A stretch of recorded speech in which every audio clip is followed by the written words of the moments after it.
वेदान्तलक्ष्मणमुनीन्द्रकृपात्तबोधं तत्पादयुग्मसरसीरुहभृङ्गराजं त्रय्यन्तयुग्मकृतभूरिपरिश्रमं तं श्रीरङ्गलक्ष्मणमुनिं शरणं प्रपद्ये।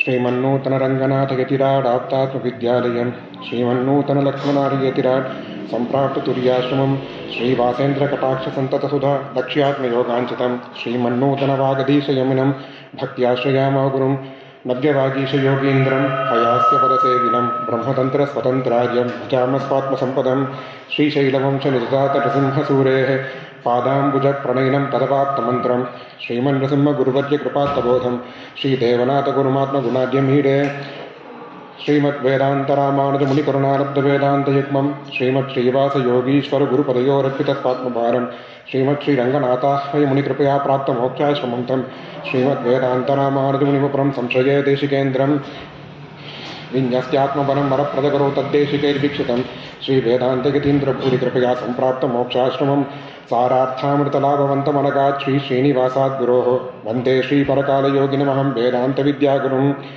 श्रीरङ्गनाथगुरुपादसरोजहंसं वेदान्तदेशिकयतीन्द्रपदाब्जबृङ्गं श्रीमद्यतीन्द्रषटकोपदयावलम्बं वेदान्तलक्ष्मणमुनिं शरणं प्रपद्ये। विख्यातं यतिसार्वभौमजलदे चन्द्रोपमत्वेन यः श्रीभाष्येन यदन्वया सुविदिता श्रीविष्णुचित्तादयः व्याख्यां भाष्यकृदाग्नेयोपनिषदां यो ग्रामीणीनां यदात् पूर्वं तं कुरुकेश्वरं गुरुवरं कारुण्यपूर्णं भजे। भक्तामृतं विश्वधनानुमोदनं सर्वार्थदं श्रीषटकोपवाङ्मयं सहस्रशाकोपनिषत्समागमं नमाम्यहं द्राविडवेदसागरम्।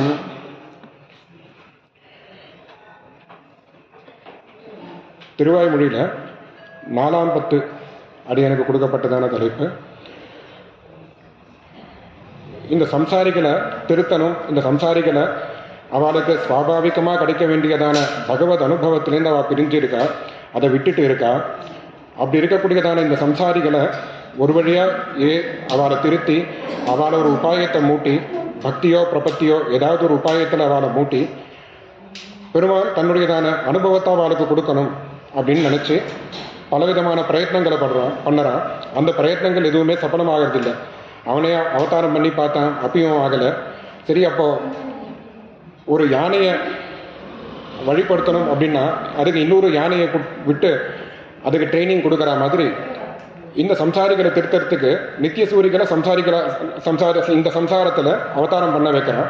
அப்படி அவதாரம் பண்ணவால் ஆழ்வார்கள் நித்திய சூரிகளை அவதாரம் பண்ண வச்சு அவா மூலமாக திருத்தலாம் அப்படின்னு பார்க்குறான்.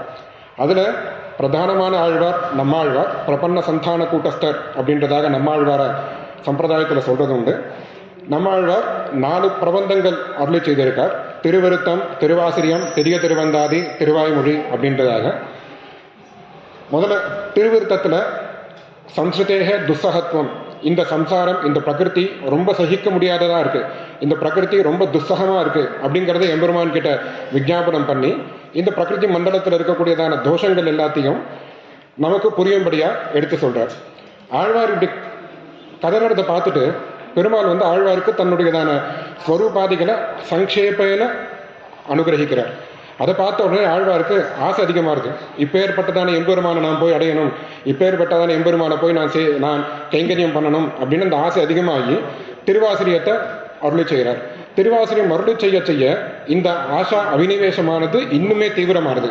இந்த தீவிரமாகி அந்த பரிவாகமாக வரக்கூடியதான பாசுரங்கள் பெரிய திருவந்தாதீன். இப்படி ஆழ்வார் கதறி அழறதை பார்த்துட்டு பெருமாள் தன்னோட அனுபவத்தை ஆழ்வாருக்கு கொடுக்க ஆரம்பிக்கிறார். ஆழ்வாருக்கே கிருஷ்ண திருஷ்ணா தத்துவம்னு பேர். கிருஷ்ணனுடையதான பக்தி, கிருஷ்ணனுடையதான பிரேமமே ஒரு உருவெடுத்தா எப்படி இருக்கும்னா அது நம்மாழ்வார் மாதிரி இருக்குமா? இல்லை, நம்மாழ்வார் யார் அப்படின்னா கிருஷ்ணனுடையதான பிரேமையே இன்னொரு வடிவெடுத்தா போல இருக்கிறது நம்மாழ்வார். இப்படி இந்த கிருஷ்ண திருஷ்ணா தத்துவமாக இருக்கக்கூடியதான ஆழ்வாரோட தான் கலந்து பரிமாறுறான். எம்பெருமான் தன்னுடையதான அனுபவம் எல்லாத்தையும் ஆழ்வாருக்கு கொடுக்குறார். அந்த அனுபவத்தை ஆழ்வார் வெளிப்படுத்துகிற பாசுரமாக அமைகிறது திருவாய்மொழி. அந்த திருவாய்மொழியில் 1102 பாட்டும்னு 10 ஒரு பத்துலேயும் 11 பாசுரங்கள். கேசவன் தமரில் 2 பாசுரம் எக்ஸ்ட்ராவாக வரும். அதனால் 1102 பாசுரம் திருவாய்மொழி. அதில் முதல் 10 உயர்வர உயர்நலத்தில் எம்பெருமான் உபாயன், எம்பெருமான் சேவ்யன், எம்பெருமான அதாவது நமக்கு இந்த சம்சாரத்திலேருந்து ஒருத்தர் மோட்சத்தை கொடுக்கணும், சம்சாரத்திலேருந்து ஒருத்தர் நம்மளை விடுவிக்கணும் அப்படின்னா அதுக்கு அவருக்கு அந்த கெப்பாசிட்டி இருக்கணும், கேப்பபிலிட்டி இருக்கணும். அந்த கேப்பபிலிட்டி இருக்கு அப்படின்னு தெரிஞ்சாதான் அவரை போய் உபாயமா பற்ற முடியும். அந்த உபாயமா எம்பெருமான் இருக்கான் அப்படிங்கிறத உயர்வர உயர்நலம் அப்படிங்கிறதான அந்த முதல் 100 பாசுரங்கள்ல ஆழ்வார் எடுத்து அனுகிரகம் பண்றார். ரெண்டாவது, சரி இவ்வளவு கஷ்டப்பட்டு உபாயத்தை அனுஷ்டானம் பண்ணி வரக்கூடியதான அனுபவம் என்ன, வரக்கூடியதான போக்கியம் என்ன, வரக்கூடியதான பலம் என்ன அப்படின்னா அந்த பலன் அதிசயமா இருந்தாதான் இவன் உபாயத்துல மூடுவான். அப்ப அந்த பலன் எப்பேற்பட்டது, எம்பெருமான் சர்வபோக்கியன் அப்படிங்கிறத பிரதிபாதனம் பண்றதுக்காக 2ஆம் பத்து அனுகிரகம் பண்றார். அதாவது இப்போ ஒரு பையன் 10th முடிச்சிருக்கான், +1 +2 ப்ரிப்பேர் பண்ணணும். அப்போ நீ +1 +2க்கு ஒரு நாளைக்கு 20 மணி நேரம் 18 மணி நேரம் குறையாம நீ எஃபர்ட் போட்டு ஐஐடி ஜெஇஇ கிடச்சி நீ 4 வருஷம் ஐஐடியில் பாஸ் பண்ணினா நீ வெளில வரைச்சே உனக்கு 80 lakhs 1 crore பே வாங்கலாம் அப்படின்னு சொன்னால் கிடைக்கக்கூடிய போக்கியத்தை நினச்சி இவன் உபாயத்தில் இறங்குவான்.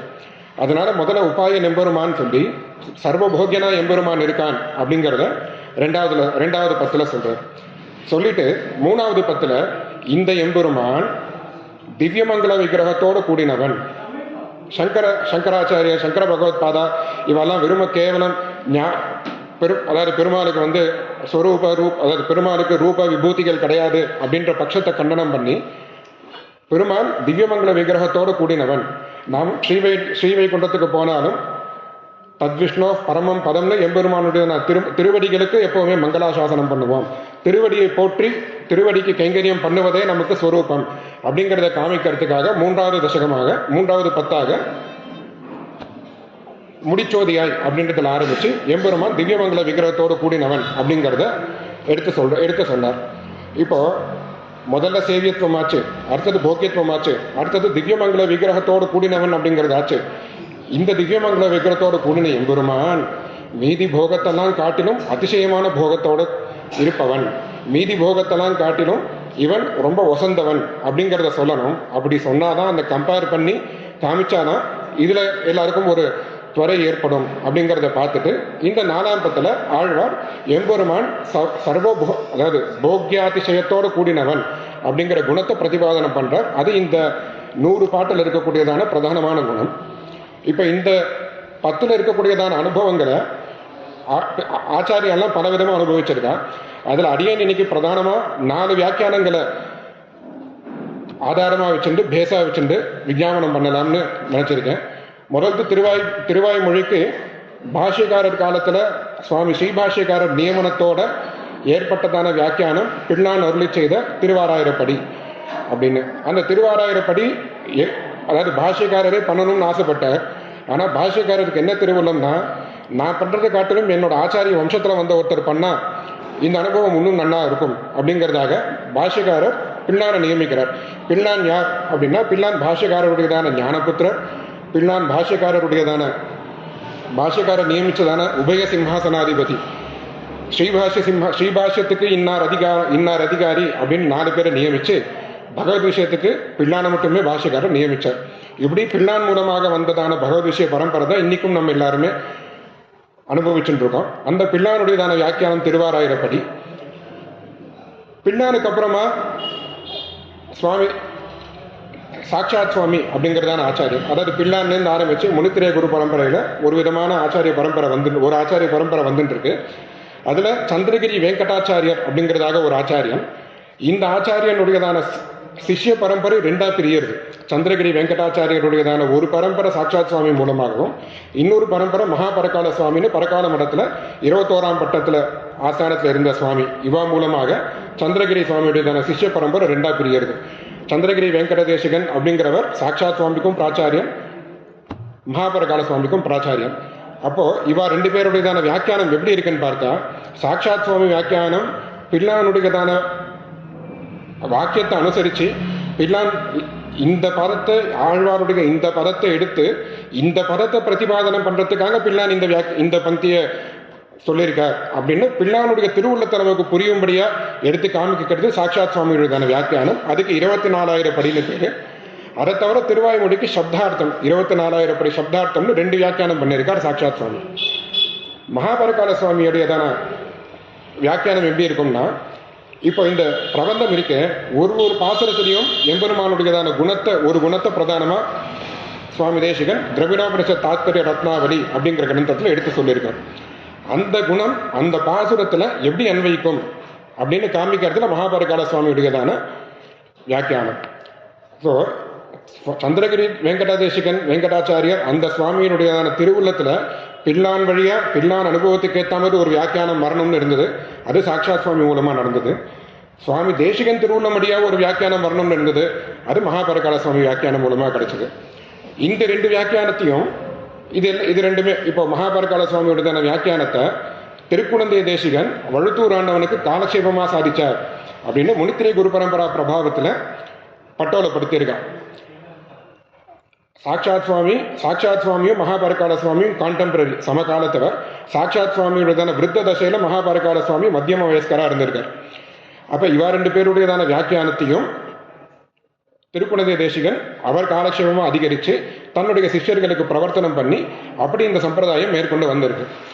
அதுல ஆழ்வார்கள் அருளுருவாய் அவதரித்தோன் அப்படின்னு அசாதாரணமான ஒரு கீர்த்தியோட விலகிய திருக்குழந்தை ஆண்டவன் இந்த ரெண்டு வியாக்கியானத்தை அடிவொற்றி இதை ரொம்ப சிம்பிளிஃபை பண்ணி ரொம்ப சிம்பிளான தமிழ்ல பகவத் விஷய சாரம் அப்படிங்கிறதாக ஒரு வியாக்கியானத்தை பண்ணியிருக்கார். இந்த 4 வியாக்கியானம் திருவாராயிரம் படி, 24,000 படி, 11,000 படி பகவத் விஷய சாரம். இதுல இருந்து ரசமான ஒரு சில விஷயங்களை எடுத்து விஞ்ஞாபனம் பண்ண போறேன். அதுல சங்கத்தி அப்படின்னு வரைச்சு இந்த சங்கத்திக்கு மகாபரிகால சுவாமி முதல் பாசுரத்திலேருந்து உயர்நலத்திலேருந்து ஆரம்பிச்சு கடைசி 10 சூழ்ந்த கன்று முடிஞ்சு சூழ்ந்த கன்று வரைக்கும் அது முடிகிற வரைக்கும் ஒரு சங்கத்தியை கொண்டு போய் ஒரு சங்கத்தியை கொடுக்கிறார். இந்த பாசுரத்துல இந்த குணம், இந்த தசகத்துல இந்த குணம் அப்படின்னு அதை பிரதானமா வச்சு மேற்கொண்டு இந்த அனுபவத்துல யதாசக்தி யதாமதி ஆச்சாரிய அனுகிரகம் எவ்வளோ இருக்கோ அதுக்கேற்ற மாதிரி அனுபவிக்கலாம் அப்படின்றதாக. இப்போ சர்வபோக்யாதிகத்துவம் அப்படிங்கிறது இந்த 4ஆம் பத்தில் இருக்கக்கூடியதான குணம். அதாவது எம்பெருமான் கிட்ட நித்திய ஐஸ்வர்யம், நித்தியமான ஐஸ்வர்யத்தை உடையவன் எம்பெருமான் அப்படின்னு சொல்றோம். இந்த நித்திய ஐஸ்வர்யம் இருக்குன்னா மீதி பேர்கிட்ட இந்த ஐஸ்வர்யம் இல்லைன்னு சொல்லணும். மீதி பேர்கிட்ட இந்த ஐஸ்வர்யம் இல்லைன்னா மீதி வியாக்கியானங்கள் அதாவது மீதி பதார்த்தங்கள்ல ஏதோ ஒரு தோஷம் இருக்கும். அது எந்த தோஷம் அப்படின்னு பார்த்தா பிரதானமா சுவாமி தேசிகன் முமுட்சுத்வாதிகாரத்துல அதாவது சுவாமி ஸ்ரீபாஷ்யத்திலே சாதிக்கிறார். லோகத்துல எந்த பதார்த்தம் எடுத்தாலும் அதுல 7 தோஷங்கள் இருக்கும். அல்பத்வம், அஸ்திரத்வம், துக்கமூலத்துவம், துக்கமிஸ்ரத்துவம், துக்கோதர்க்கத்துவம், விபரீத அபிமான மூலத்துவம், சுவாபாவிகானந்த விருத்தத்துவம் அப்படின்றதாக 7 தோஷம். இதை புரியறதுக்காக திருக்குழந்தை ஆண்டவன் ஒரு கதை சொல்லியாகும். கதை மூலமா இந்த மொத்தத்தையுமே விவரிச்சாகும். அல்பத்வம் அப்படின்னா ரொம்ப கம்மியா இருக்கிறது, ரொம்ப குவான்டிட்டி ரொம்ப கம்மியா இருக்கிறது. இப்போ கார்த்தால கோஷ்டியில சக்கர பொங்கல் பிரசாத விநியோகம் ஆகுது. சக்கர பொங்கல் வாங்கி சாப்பிட்றதுக்கு போகியமா இருக்கு. ஆனா சக்கர பொங்கல் தொன்னையில கொடுக்குறா இல்லை இலையில கொடுக்குறா. ஆற்றுக்கு எடுத்துல போனா ஒவ்வொருத்தருக்கும் வரக்கூடிய குவான்டிட்டி ரொம்ப கம்மியா இருக்கு. சக்கர பொங்கல் எத்யபி போக்கியமா இருந்தாலும் அது அல்பமா இருக்கு, பூர்த்தியா இருக்கு. அதாவது அதை நிறைய அனுபவிக்க முடியறதில்லை. சரி, நம்ம ஒரு நாள் உபயோகம் கட்டுவோம், ஒரு டப்பால வாங்கிட்டு போகலாம் அப்படின்னு சொல்லி உபயோகம் கட்டி டப்பால வாங்கிட்டு போனா அதையும் அன்னைக்கு ஒரு நாள் தான் வச்சுக்க முடியும், அடுத்த நாள் வச்சுக்க முடியாது. காஞ்சிபுரம் இட்லி தவிர வேற எதுவுமே 2 நாளுக்கு மேலே நிற்காது, ஆண்டவன் சாட்சாகும். அப்போ அல்பத்துவம் ஆச்சு, அஸ்திரத்துவம் ஆச்சு. அப்போ லோகத்துல எந்த பதார்த்தம் எடுத்தாலும் கொஞ்சமா இருக்கிறது, அஸ்திரமாவும் இருக்கு, ஸ்திரமும் இல்லாம இருக்கு. சரி, இந்த 5,000 ரூபாய் கட்டணும்னா இந்த 5,000 ரூபாய் லேசில் வந்துடுறதா? 5,000 10,000 இது கட்டுறதுனா லேசில் வந்துடுறதா? அதுக்கு நம்ம உழைக்க வேண்டியதா இருக்கு. அப்போ வரக்கூடிய அனுபவம் துக்க மூலமா இருக்கு. எந்த அனுபவத்தை கிடைக்கணும்னாலும் எந்த அனுபவம் வரணும்னாலும் அது துக்க மூலமா இருக்கு. சரி, இது ரொம்ப கஷ்டமா இருக்கு, நம்மளே ஆற்றுல தெளிக்க பண்ணிடலாம் அப்படின்னு சொல்லி நம்மாத்து பெருமாள் பாவம் அவர் என்ன பாவம் பண்ணார்? அவரும் ஒரு நாள் சக்கர பொங்கல் அம்சைக்கிட்டுமே ஆற்றுல பண்ணா அன்னைக்குன்னு பார்த்து ஒன்று பாத்திரம் அடி பிடிச்சிடுறது, இல்லை முந்திரி பருப்பாவது காஞ்சிடுறது, சாப்பிடச்சே துக்க மிஸ்ரமா இருக்கு. துக்க மூலமா இருக்கிறது முன்னாடி இது அனுபவிக்கிற சமயத்திலும் துக்கத்தோடு இருக்கு, இது துக்க மிஸ்ரமா இருந்துட்டு இருக்கு. சரி, நிறைய பண்ணிட்டோம், தூக்கி போடுறதுக்கு மனசு வரல. நிறைய நெய்யை விட்டு நிறைய முந்திரியை வறுத்து போட்டிருக்கோம், தூக்கி போடுறதுக்கு மனசு வரல. நிறைய சாப்பிட்டுடுறான். நிறைய சாப்பிட்டா வயிறு கடவிடாங்கிறது, அப்புறம் பேண்டி உண்டா ஜெலசில் உண்டான்னு டாக்டருக்கும் மருந்து கிடைக்கும் போக வேண்டியதாக இருக்குது. துக்க உதர்க்கத்துவம் மேலும் வரக்கூடிய துக்கத்துக்கு இதுவே காரணமாகவும் இருக்கு. அல்பத்துவம், அஸ்திரத்துவம், துக்க மூலத்துவம், துக்க மிஸ்ரத்துவம், துக்கோதர்க்கத்துவம். அடுத்தது விபரீதாபிமான மூலத்துவத்துக்கு ஆண்டவன் அசாதாரணமாக ஒரு கதை சொல்லியாரு. ஒரு பெரிய பணக்காரன் ஒருத்தர் இருந்தான். அந்த பணக்காரனுக்கு ஒரே பையன். அந்த பையன் வந்து படித்தான், ஆற்றுலேயே எல்லாத்துக்கும் டியூஷன் வச்சான் அப்பா. அந்த பையன் நன்னா படித்து பாஸ் பண்ணான். இருந்தாலும் வேலைக்கெல்லாம் எதுக்குறா நீ போனோம், நீ இங்கே இரு, ஆற்று பிஸ்னஸே பார்த்துன்று அப்படின்னு சொல்லி அப்பா ஆற்றுலேயே இருக்க வச்சுட்டா. அவனுக்கு கல்யாணமும் வருது. கல்யாணம் ஆகி ஒரு நல்ல குணவத்தியாக ஒரு ஆம்பியா வரா. அந்த ஆம்பியா வந்துட்டு கேட்குறா, இப்படி ஆற்றுலேயே சும்மா இருக்கேது, எங்காத்து மனுஷாலாம் ஒரு மாதிரி பேசுகிறா, நீங்கள் ஏதாவது வேலை ஏதாவது போய் பார்த்தாதான் என்ன அப்படின்னு. இவனுக்கு உடனே ரோஷம் வந்துடுறது. இவன் உள்ளூரில் வேலை தேடி பார்த்தா உள்ளூர்லேயே இவன் பெரிய தனவந்தனுடைய பையன். இவனுக்கு யாரும் வேலை கொடுக்கல. அப்ராடில் வேலை கிடச்சிது. சரி கப்பல் பிடிச்சி வெளியூரில் போய் வேலை பண்ண ஆரம்பித்தான். இவனுக்கு அந்த வேலை ரொம்ப பிடிச்சி போச்சு. அந்த புது பாஸ்க்கு இவனை ரொம்ப பிடிச்சி போச்சு. இவனை நம்பி நிறைய பொறுப்பை கொடுக்குறா. அதுக்குள்ளே இவங்கேருந்து கிளம்பச்சவே அவன் 3 மாதம் கர்ப்பவதி, குழந்தை பிறக்கிறது, குழந்தைக்கு ஆயுஷம் மாறுது. இவன் எல்லாத்துக்கும் அங்கேருந்து லெட்டர் தான் போடுறான். அதான் ஆண்டவன் சாய்ச்ச காலத்தில் இப்போ இருக்கிற மாதிரி ஸ்கைப்பு ஜூம் எல்லாம் கிடையாது. அதனால் அங்கேருந்து கடுதாசி போட்டுருக்கான். குழந்தை வளர்றது. அப்படி ஆம்படி எழுதுறாங்க, உங்களுக்கு அறிவு இருக்கா, குழந்தை பாட்டு வளர்றது, இந்த அனுபவம்லாம் உங்களுக்கு அப்புறம் எங்கேருந்து கிடைக்கும், உங்களுக்கு போய் புத்தி இருக்குன்னு எவன் வேலை கொடுத்தான் அப்படின்னு எழுதியிருக்கான். இவனை பார்க்கலாம். பார்த்த உடனே உனக்கு சுண்ணு ஏறுறது. சரி நம்ம குழந்தைய பார்த்துடணும் அப்படின்னு சொல்லி அங்கேருந்து கப்பல் பிடிச்சி வரச்சே முதல் வாட்டி குழந்தைய பார்க்கறதுக்கு வரான். குழந்தைய பார்க்கறதுக்கு வரச்சே ஏதாவது வாங்கிட்டு வரணும் அப்படின்னு நினச்சிட்டு ரொம்ப அசாதாரணமாக அந்த ஊரில் கொட்டையே கிடையாதான பழம் ஆண்டவன் சாய்ச்சாங்க. அப்படி ஒரு பழத்தை வாங்கிட்டு வரான். ஒரே ஒரு பழம் ரொம்ப ட்ரை பண்ணுறான். அவன் சொல்கிறான், சார் ஆஃப் சீசன் சார், கிடைக்காது சார். இல்லைப்பா, என் பையன் நான் போய் பார்க்க போகிறேன், பிறந்து 4 வருஷம் ஆகுது, நான் இப்போ தான் போய் பார்க்க போகிறேன், எனக்கு பழம் வேணும், ஒன்று இருந்தால் கூட பரவாயில்ல அப்படின்றான். கஷ்டப்பட்டு ஏதோ கொடுத்து ஒரு பழத்தை வாங்கின்னு வரான். இவன் ஆற்று வாசலில் ஏர்போர்ட்லேருந்து வரான். டாக்ஸியில் வந்து இறங்குறான். ஆற்று வாசல் ஒரு குழந்தை விளையாடிட்டு இருக்கு. அந்த குழந்தைய கூப்பிட்டான். அந்த குழந்தை தான் முன்ன பின்ன அப்பாவை பார்த்தது கிடையாது. அது பயந்து ஓடிடுத்து. இவன் சரி நம்ம பார்த்துருந்தா தெரியும், நம்ம தான் முதல் வாட்டி பார்க்குறோம், அதனால் குழந்தைக்கு நம்ம அடையாளம் தெரியல அப்படின்னு நினச்சிட்டு அந்த குழந்தைகிட்ட அந்த பழத்தை கொடுத்துட்றான். அந்த குழந்தை பழத்தை சாப்பிட்டுறது. சாட்டி ஆற்றுக்குள்ளே போனால் அப்பா இருக்கார், ஆம்பியா இருக்கா, இல்லை எப்படியும் பேசிகிட்டு இருக்கா. அப்போ ஆம்பியா கேட்குறா உள்ள, சரி இருந்து 4 வருஷம் கழிச்சு வந்தீங்களே, குழந்தைக்கு என்ன வாங்கி வந்தீங்க அப்படின்னு. பழம் வாங்கி வந்தேனேம்மா, கொடுத்தேனேம்மா, குழந்தை சாப்பிட்டுதேம்மா. என்னது குழந்தை எங்கே சாப்பிட்டுது, நம்ம குழந்தை உள்ளே தூங்கிட்டுருக்கு, நீங்கள் யார் கொடுத்தீங்க. வாசல் ஒரு குழந்தை விளையாடிட்டு அந்த குழந்தைய கொடுத்தேன். அது பக்கத்தாத்து குழந்தைன்னா உங்களை நம்பி எவன் புத்தகத்தை கொடுத்தான்.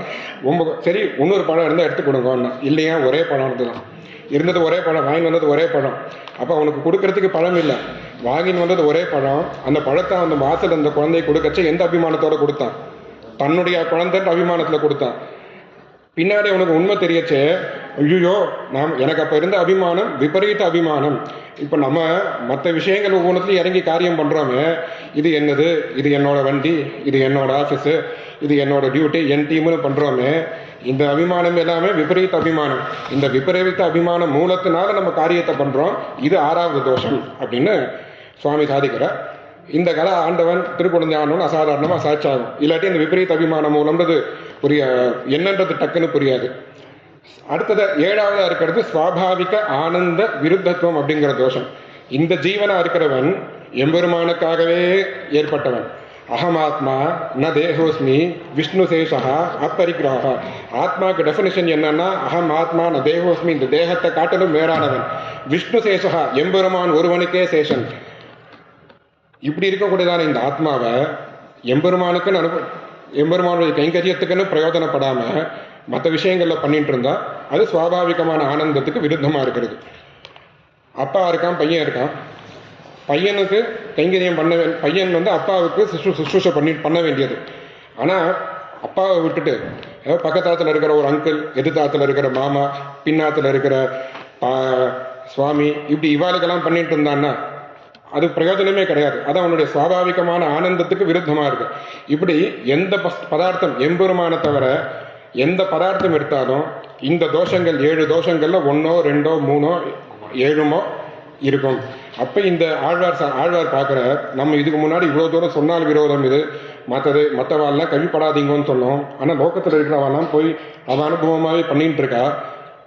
ஒருவேளை அவளுக்கு இந்த 7 இந்த தோஷங்கள் இருக்கு, இந்த தோஷங்கள் தெரியாததுனால அவள் பண்றா. அப்போ இந்த மீதி இருக்கக்கூடிய வஸ்துக்களில் தோஷம் இருக்கு, இந்த தோஷத்தை எடுத்து சொன்னா அவருக்கு விஷயம் புரியும், பெருமாள் கிட்ட பக்தி வரும் அப்படின்னு ஆரம்பிக்கிறார் ஒரு நாயகமாய்னு. ஒரு நாயகமாய் இங்க திருநாராயணபுரம் பெருமாளுடையதான பாத்திரமாகவும் அமையிறது.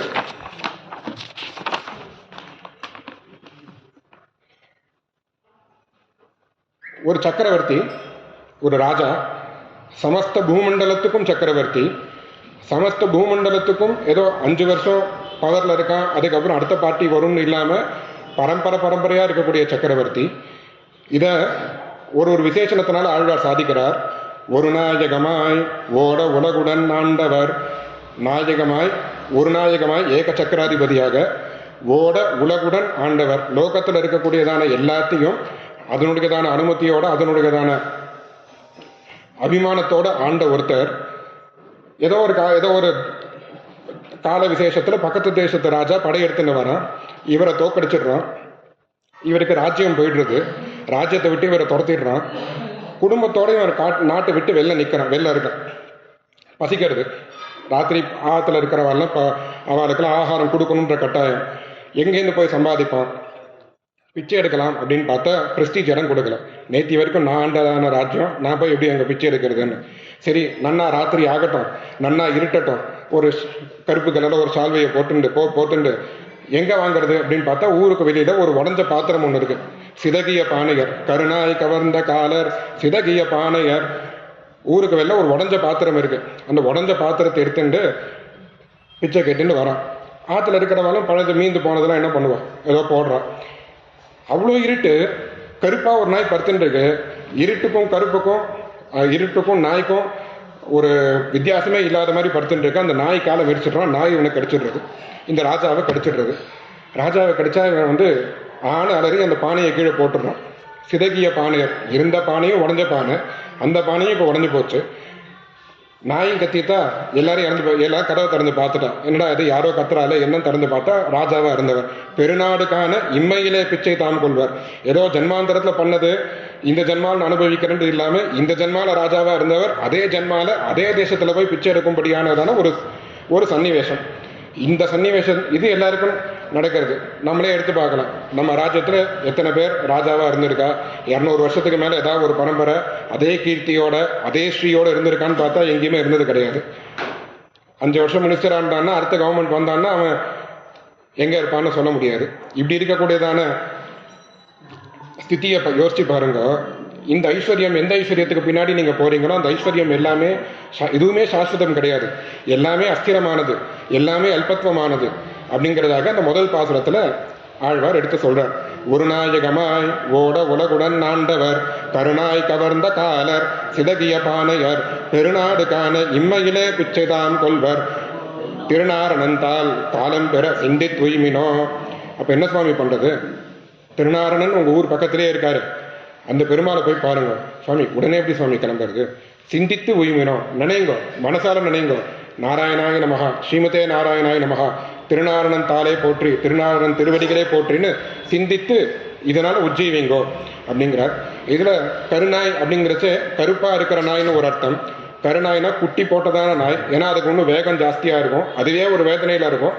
அந்த வேதனையில இவன் போய் காலம் எரிச்சானா இவன் கண்டிப்பா அதை கடிச்சே தீரும். கவர்ந்த காலர், இப்ப காலை பத்தி ஏன் சொல்லணும் அப்படின்னா இவனுடையதான காலை ஆசிரிக்கிறதுக்கு ஒரு காலத்துல நிறைய பேர் இருந்தா. யார் யார் இப்ப வெளில பிச்சை போட்டாலோ அவன் அத்தனை பேரும் இவனுடையதான காலை பார்க்கணும், இவனுடையதான திருவடிக்கு ராஜாவா இருக்கனால இவன் திருவடிக்கு கைங்கரியம் பண்ணணும் அப்படின்னு நினைச்சிட்டு இருந்தா. ஆனா அந்த காலம் இன்னைக்கு நாய் கழிக்கும்படியே ஆயிடுச்சு.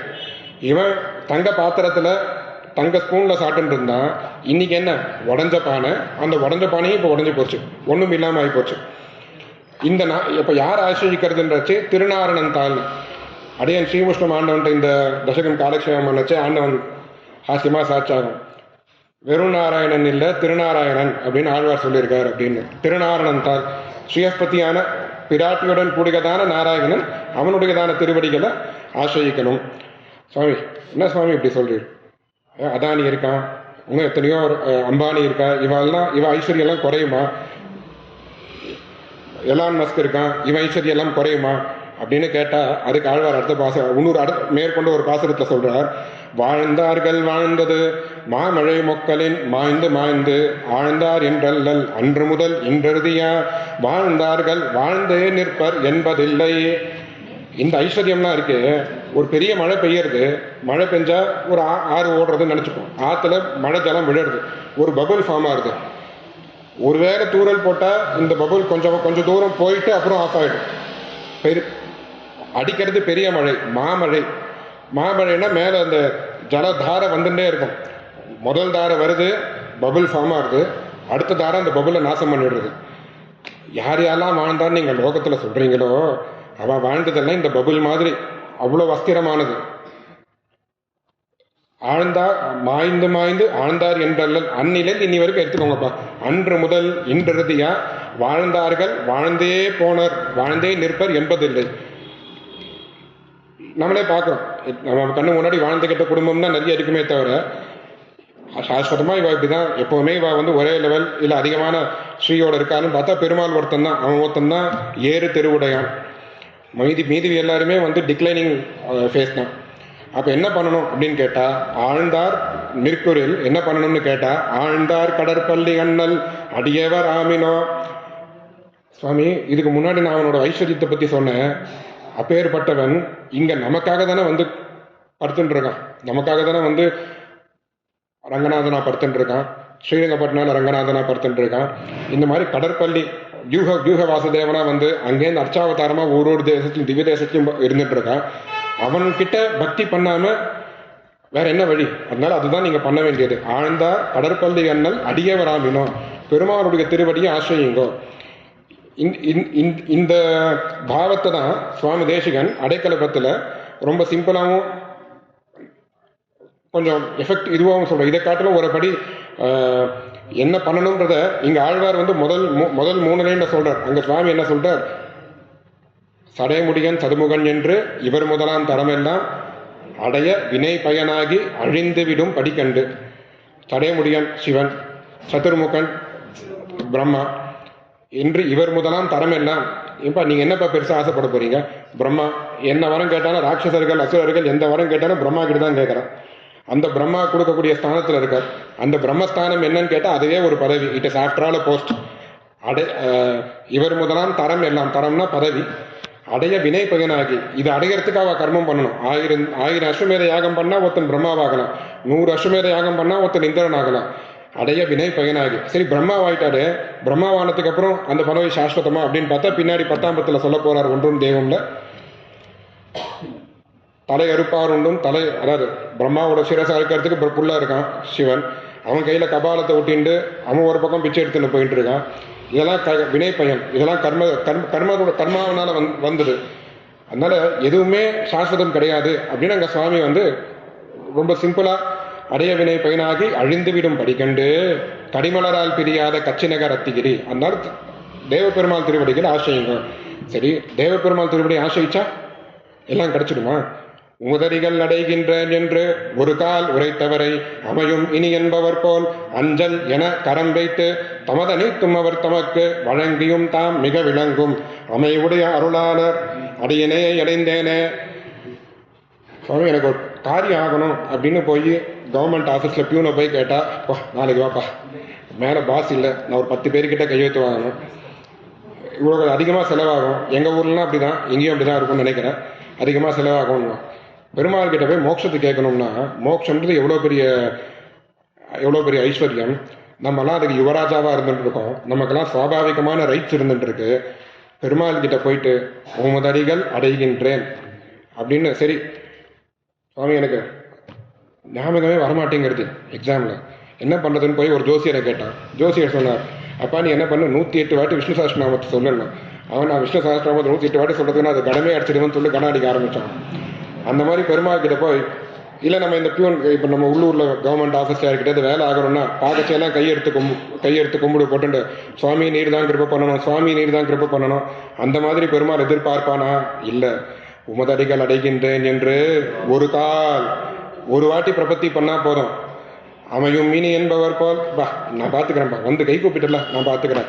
அமையும் இனி என்பவர் போல், அப்புறம் தமதாய்த்தும் அவர் தமக்கு தாம் வழங்கி மிக விளங்கும். என்ன பண்றான் பெருமாள்? அவன்கிட்ட இருக்கிற சர்வஸ்வத்தையும் கொடுத்துட்றான். பிருஹதி பிரம்மயதி. பிரம்ம சப்தத்துக்கு லட்சணம் என்னன்னு பாஷ்யக்காரர் சாதிக்கச்சு, யார் ரொம்ப பெரியவனாகவும் இருந்துட்டு யாரு தன் ஆசிரியக்கிறவாலையும் பெரியவனை ஆக்கிறாரோ அவன் பிரம்மம். அதை இங்க பெருமாள் கொடுக்கறானா, தமது அனைத்தும் அவர் தமக்கு வழங்கி எல்லாத்தையும் கொடுத்துட்டு தான் மிக விளங்கும். அதிகமா பிரகாசம் ஆகுது பெருமாளுக்கு. சந்தோஷம். ஒருத்த என்னை நம்பி வந்தான், நான் அவனுக்கு கொடுத்துட்டேன், ஒருத்தனாவது பழைச்சானேன்ற சந்தோஷம். பெருமாள் சந்தோஷமா சிரிக்கிறான். தான் மிக விளங்கும் அமைவுடைய அருளாளர். இப்பேற்பட்டதான அமைவுடைய அருளாளர். இதை இன்னொரு பாட்ட பேதம் இருக்கு, தான் மிக வெல்கும்னா வெக்கப்படுறதுன்னு. எல்லாத்தையும் கொடுத்து எல்லாத்தையும் எத்தனையோ பண்ணியிருக்கலாம். ஆனா என்னை வந்து ஆசிரிச்சானே, என்னை வந்து விசுவாசத்தோடு ஆசிரிச்சானே. இப்படி விசுவாசத்தோடு ஆசிரிச்சவனுக்கு என்னால் இவ்வளவுதானே கொடுக்க முடியாது. என்கிட்ட இருக்கிறது 2 விபூதி, நித்திய விபூதி, லீலா விபூதி. இது ரெண்டுத்துக்கும் அவனை சுவாமி, இது ரெண்டுத்தையும் அவன் என்ன வேணா பண்ணலாம். முக்தனானவனுக்கு என்ன அதிகாரம்னா, ஜெகத் வியாபார வர்ஜம் பிரகரணாத் அப்படின்னு ஜெகத் வியாபாரம் பண்ண முடியாது. அதை தவிர மீதி எல்லாத்துக்கும் அவனுக்கு ரைட்ஸ் இருக்கு. இவ்வளவுதான் என்னால் கொடுக்க முடிஞ்சதுன்னு பெருமாள் வெக்கப்படுறான். அதுக்குதான் பிராய பிரபதனே பும்சாம் அப்படின்ற ஸ்லோகத்துல பௌன நிவாரியத்துன்னு ஒரு வாட்டி சேவிச்சா போதும்பா, நீ 2வது வாட்டி சேவிச்சா எங்கிட்ட கொடுக்கறதுக்கு எதுவும் கிடையாதுன்னு பெருமாள் ஒரு வாட்டி போதும் அப்படின்னு நம்பெருமாள் கையை காமிச்சுட்டு இருக்கான். இப்படிப்பட்டதான எம்பெருமானை விட்டுட்டு இவ்வளோ அல்பமாகவும் அஸ்திரமாகவும் துக்க மூலமாகவும் துக்க மிஸ்ரமாகவும் துக்கோதர்க்கமாகவும் விபரீத அபிமான மூலத்தோடையும் இருக்கக்கூடிய சுகங்கள் ஆசிரிக்கிறீங்களே, பெருமாள் ஆசிரியங்கன்னு ஒரு நாயகமாகில 10 பாசுரத்தில் ஆழ்வார் இருக்கிறார். அதில் வியாக்கியானங்களில் ஒரு பாசுரத்தில் ஒரு குணம், சிலதில் அல்பத்துவம் அஸ்திரத்துவம் சேர்ந்த மாதிரி இருக்கும், சிலதில் அதிகமாக இருக்கும். பண்ணி கடைசியாக மோட்சத்துக்கு கைவல்யத்துக்கு வரைச்சு, கைவல்யமே மோட்சம் அப்படின்னு ஒரு சாராருடையதான கொள்கை. கைவல்யம்ன்றது என்னது? ஆத்மானுபவம் பண்றது. ஆத்மானுபவம் பண்றது இவனோட ஸ்வரூபத்துக்கு தகுந்ததா அப்படின்னு பார்த்தா அது கிடையாது. இது எப்படி சொல்றோம் அப்படின்னா, அதுக்கு சுவாமி ஸ்ரீபாஷ்யக்காரர் அத்திரதிகரணம்னு ஸ்ரீபாஷ்யத்தில் ஒரு அதிகரணம். அதுல ஜீவாத்மாவுக்கு ஸ்வரூபம் என்னன்னா பரமாத்மா அனுபவிக்க ரசசிய, பரமாத்மாவுடையதான அனுபவத்தை மட்டுமே அதுக்காகவே ஏற்பட்டவன் ஜீவாத்மா அப்படி இருக்கச்சே அந்த அனுபவத்தை விட்டுட்டு மற்றது போறது சரி கிடையாதுன்னு பாஷ்யக்காரருடையதான கம்பீரமான பக்திகள் அடையன் விஜாபனம் பண்றேன். திரையந்த நிஷ்ணாத்தாக்கள், அதாவது வேதாந்தத்தை நன்னா படிச்சு கரை தேர்ந்தவா அவ அபிப்பிராயம் என்னன்னு பாஷ்யக்காரர் சொல்றார். நிகில ஜெகதேக காரணஸ்ய அகிலஹேய பிரத்யநேக அனந்த ஞானானந்தேக ஸ்வரூபஸ்ய ஸ்வாபாவிகானவதிகாதிசய அசங்கேய கல்யாண குணாகரஸ்ய சகலேதர விலட்சணஸ்ய சர்வாத்மபூதஸ்ய பரஸ்ய பிரம்மணः ஷரீரதயா பிரகாரபூதஸ்ய. பிரம்மத்துக்கு இத்தனை அப்ஜெக்டிவ்ஸ், இத்தனை விசேஷணங்கள் சொல்லிட்டு இந்த பிரம்மத்துக்கு பிரகாரமா இருக்கிறது. பிரகாரம் பிரகாரினா இதெல்லாம் உடையவன், இந்த பின்னாடி அதாவது பிரகாரத்தை உடையவன் பிரகாரி. இந்த சகல சேத்தனைகளையும் தனக்கு சரீரமாகவும் தனக்கு பிரகாரமாகவும் உடையவதான எம்பெருமானுக்கு பரமாத்மா அனுபவிக்க ரசசிய ஜீவசிய, அவனுக்கு அந்த பரமாத்மாவுக்கு அவனுடைய அனுபவமே ஏகரசமா இருக்கிறது. கல்கண்டனை எப்படிமா இருக்கும்? தித்திக்கும். தித்திப்புன்றதுக்கு தனியாக அதை சொல்ல முடியுமா? உப்புன்னா என்ன இருக்கும்? உப்பு எப்படி இருக்கும்? உப்புனா உப்பா இருக்கும். அதுக்கு டெஃபினேஷன் சொல்ல முடியுமா? அந்த மாதிரி ஜீவாத்மா ஸ்வரூபம் என்னன்னா பரமாத்மாவுக்கு கைங்கரியம் பண்றது தான் இவனோட ஸ்வரூபம். இப்படி இருக்கக்கூடிய இந்த டெஃபினேஷனோட இருக்கக்கூடிய ஜீவாத்மா அனாதி கர்ம ரூப அவித்யா திரோஹித ஸ்வரூபஸ்ய. இத்தனால் ஏன் உனக்கு ஏன் அந்த இது தெரியல அப்படின்னா, இத்தனால் அவித்யினால மூடப்பட்டிருக்கு. அந்த அவித்யை போய் அவித்யா உச்சேத பூர்வக ஸ்வாபாவிக பரமாத்மானுபவமேவ மோட்சம் இது ஆச்சக்ஷதே அப்படின்னு பாஷ்யக்காரர் சாதிக்கிறோம். அப்போ பரமாத்மாவை போய் அடையிறது தான் மோட்சம். அந்த பரமாத்மாவை அடையாம பிரகிருத்தில ஒரு மூலையில உட்காந்துட்டு தன்னைத்தானே ஒரு ஜீவாத்மா அனுபவிச்சுன்னா அது எப்படி மோட்சமாகும்? அதனால அந்த கைவல்யம் உட்பட எல்லாமே இப்ப சுவாபாவிக ஆனந்த விருத்தத்துவன்றது கைவல்யத்துக்கு ஏற்படக்கூடிய தோஷம். அது மீதியை காட்டிலும் கொஞ்சம் அதிகம். ஆனா அதுவும் பரமாத்மா அனுபவம் கிடையாது. அதனால அதுவும் சாஸ்வதம் கிடையாது அப்படிங்கிறதாக இந்த 10ல சொல்றார். இந்த 10ல இப்படி சொன்ன உடனே ஆழ்வார் பார்த்தார், இவ்வளவு தூரம் நம்ம கத்தின்னு இருக்கோம், இவ்வளவு தூரம் நம்ம சொல்லிட்டு இருக்கோம், யாருமே எதுவுமே கேட்கற மாதிரி தெரியல. சரி, இப்ப இவ உபதேசம் பண்ண போனோமே நமக்கு பகவத் அனுபவம் விட்டு போச்சே அப்படின்னு ஆழ்வாருக்கு ஒரு ஒரு துக்கம் வருது. இவாளுக்கு உபதேசம் பண்ண போய் எனக்கு ஏற்பட்டதான பகவத் அனுபவம் போச்சு, எனக்கு பகவத் அனுபவம் போச்சேன்னு ஆழ்வார் துக்கப்படுறார். துக்கப்பட்டு மயங்கி விழுறார். மயங்கி விழுந்து அந்த ஆழ்வாருடையதான திருத்தாயார் பாசனம், மயங்கி விழுந்து வருத்தப்படுறது ஆழ்வாருடையதான திருத்தாயார் பாசனம் பண்றார். அப்ப அந்த ஆழ்வார் என்ன கேட்கிறாரா, நாயகி பாவத்துல மொத்தம் அந்யாபதேசம்னு பேர் இதுக்கு. அதாவது ஆழ்வார் தன் நிலையில இல்லாம வேற ஒரு நிலையில இருந்து பாசனம் பண்றதுன்னு. இந்த அந்யாபதேசம் அப்படிங்கிறது 4 விதமா வரும். ஒன்று நாயகியா இருந்து சொல்றது, இன்னொன்று திருத்தாயாரா இருந்து சொல்றது, இன்னொன்று தோழியா இருந்து சொல்றது, இன்னொன்று தூது விடுறது. இதுல நாயிகா திருவாய்மொழி முழுக்க பார்த்தா 13 பதிகத்துல 13 தசகத்துல நாயிகா பாவம், 7 தசகத்துல திருத்தாயார் அனுபவம், 3 தசகத்துல தோழிகளுடைய அனுபவம், 4 தசகத்துல தூது விடுற அனுபவம். இந்த 4ஆம் பத்துல என்ன விசேஷம்னா இதுல முதல் 3 வந்துடுறது. ஏராளும் அப்படிங்கிறதுல நாயிகா பாவத்திலையும், பாலனாய் மண்ணை இருந்துல திருத்தாயாராகவும், தோழி நிலையில தீர்ப்பாறை அப்படிங்கிற தசகமும் இந்த 10ல் வருது. அந்த இந்த 10ல் வந்து ரொம்ப விசேஷமா பெரியவான அனுபவிக்கிறது உண்டு. இதுல இந்த ஆழ்வார் வந்து மயங்கி விழுந்துடுறா. மயங்கி விழுந்தவொடனே திருத்தாயார் வியசனப்படுறா, ஐயோ என் பொண்ணு இப்படி ஆயிட்டாலே, என் பொண்ணு மடவல்லியே ரொம்ப நல்லா கம்பீரமா இருக்கிறத விட்டுட்டு ரொம்ப சுருங்கி போய் சுணங்கி போய் இருக்கிறது. லத்தையாட்டம் கொடியாட்டம், கொடி தானா நிற்குமா, இன்னொன்னத்தை சார்ந்து தான் நிற்கும். ஆழ்வாருடைய நிலை அப்படி ஆயிட்டான். ஆழ்வாரால் தரிக்க முடியலையாம் பெருமாளுடையதான பிரிவை. ஐயோ பெருமாளோட ஞாபகம் வந்துடுது, பெருமாளோட நான் என்னோட அனுபவம் போச்சேன்னு ஆழ்வார் அப்படியே உருகிறார். உருகி பக்கத்தில் இருக்கிற ஏதாவது ஒரு பதார்த்தம் கிடைச்சா அதை பிடிச்சி நிற்கிற மாதிரி ஆழ்வாருடைய திருத்தாயார் பார்க்குறா. வல்வினையேன் மடவல்லியே, ரொம்ப பெரிய பாவம் பண்ணியிருக்கா என் பொண்ணு, அதனால தான் இந்த திசையில் இருக்கா. அவள் என்ன கேட்குறா அப்படின்னா திருத்துழாய் கேட்குறா. சரி திருத்துழாய் தானே, பட்டர் சுவாமி கிட்ட கேட்டால் பெருமாள் திருவடியிலேருந்து எடுத்து கொடுத்துடுவார்னா, அந்தந்த தேசத்தில் அந்தந்த காலத்தில் எந்த பெருமாள் எந்த திருத்துழாய் சாத்தின்றாரோ அந்த திருத்துழாய் வேணும்னு கேட்குறாரு. பாலனாய் ஏழுலகுண்டு பரிவின்றி ஆதிலை அன்னவசம் செய்யும் மன்னலார் தாளினை மேலனி தன்னந்துழாய் என்றே மாலுமால் வல்வினையேன் மடவல்லியே. சரி இப்படி ஆழ்வார் கேட்குறாரு, இது நியாயமா? இன்னைக்கு எப்பயோ நடந்ததில்ல. பாலனாய் ஒரு குழந்தையா என்ன பண்ணான் பெருமாள், லோகம் எல்லாத்தையும் சாப்பிட்டான். லோகம் எல்லாத்துக்கும் ரொம்ப சேஃபஸ்ட் ஸ்பாட் தன்னோட வயிறுன்னு நினச்சிட்டு எல்லாத்தையும் சாப்பிட்டான். சாப்பிட்டது ஒரு குழந்தை இருக்குதா பதார்த்தம் சாப்பிட்டதுன்னா அது ஜெரிக்குமா ஜெரிக்காதான்னு கவலைப்படணும். அந்த மாதிரி எந்த துக்கமும் இல்லை. எல்லாத்தையும் சாப்பிட்டான், ஒன்று விடாமல் சாப்பிட்டான். சாப்பிட்டு அந்த ஒரு ஆள இலையில வடபத்திர சாயியாக படுத்துட்டு இருக்கான். படுத்துட்டு போராததுக்கு தன்னோட காலை தானே வர சூப்பின்னு படுத்துட்டு இருக்கான். இப்போ அந்த திருவடியில் இருக்கக்கூடியதான திருத்துழாய் வேணும்னு கேட்குறாரு. எங்க நியாயமா அப்படின்னு கேட்டால் அதுக்கு மகாபரிகால சுவாமி ஒரு திருஷ்டாந்தம் சொல்கிறார்.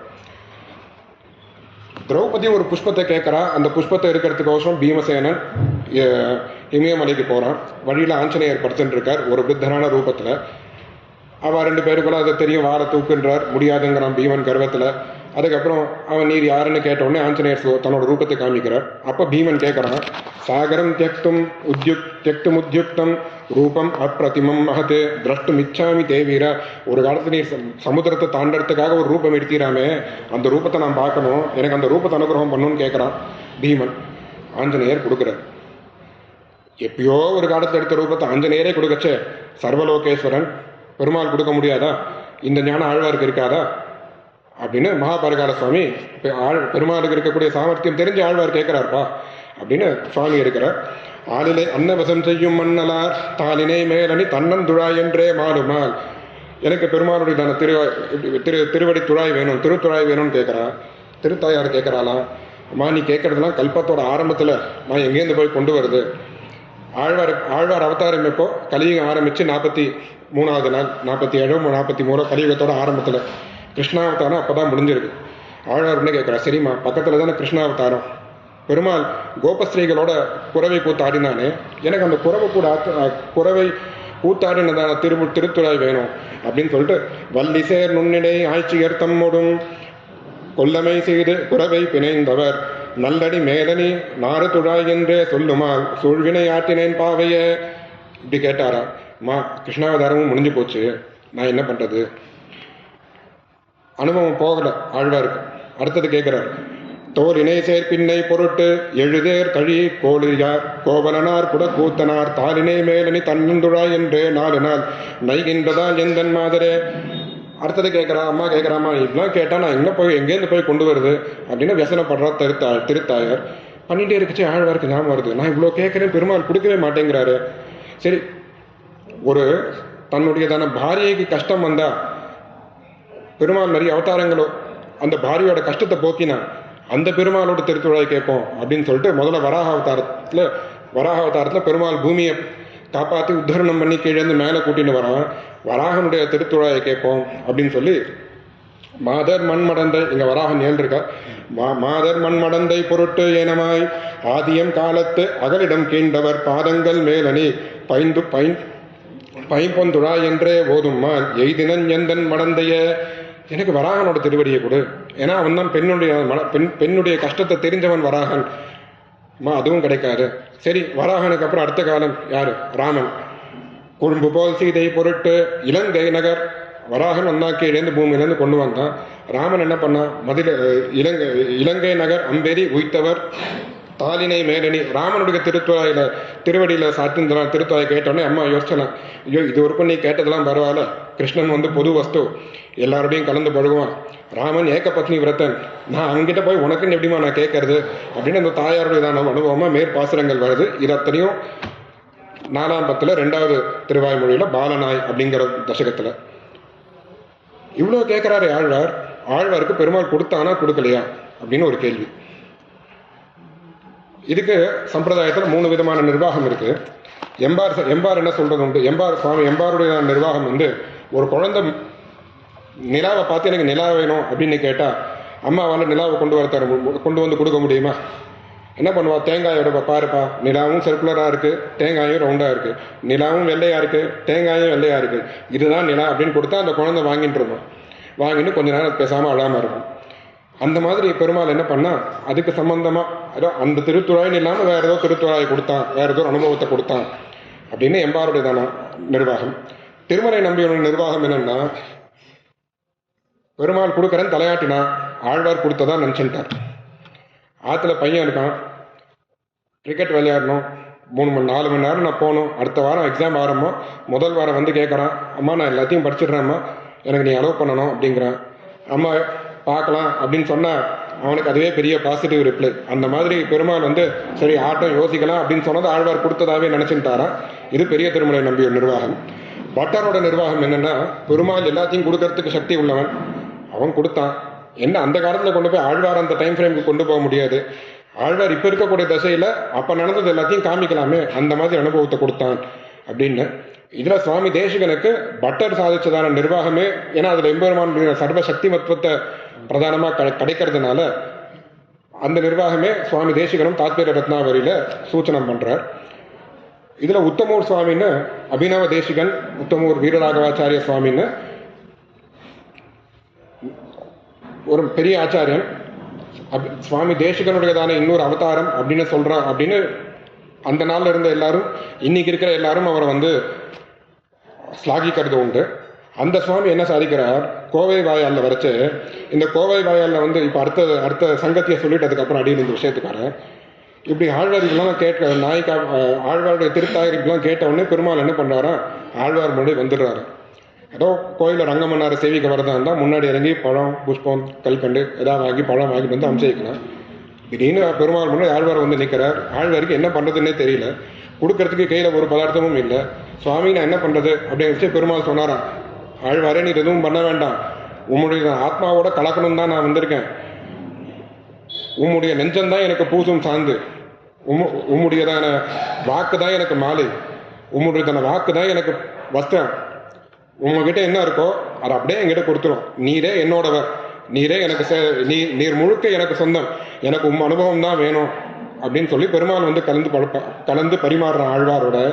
ஆழ்வார் கொண்டாடுறார், நான் எப்பேற்பட்டவன், என்னுடைய இவ்வளோ தூரம் பண்றியப்பா, உனக்கு என் மேலே எவ்வளோ ஆசை, உனக்கு பக்தர்கள் மேலே எவ்வளோ ஆசை, அதை மங்களாசாசனம் பண்ற.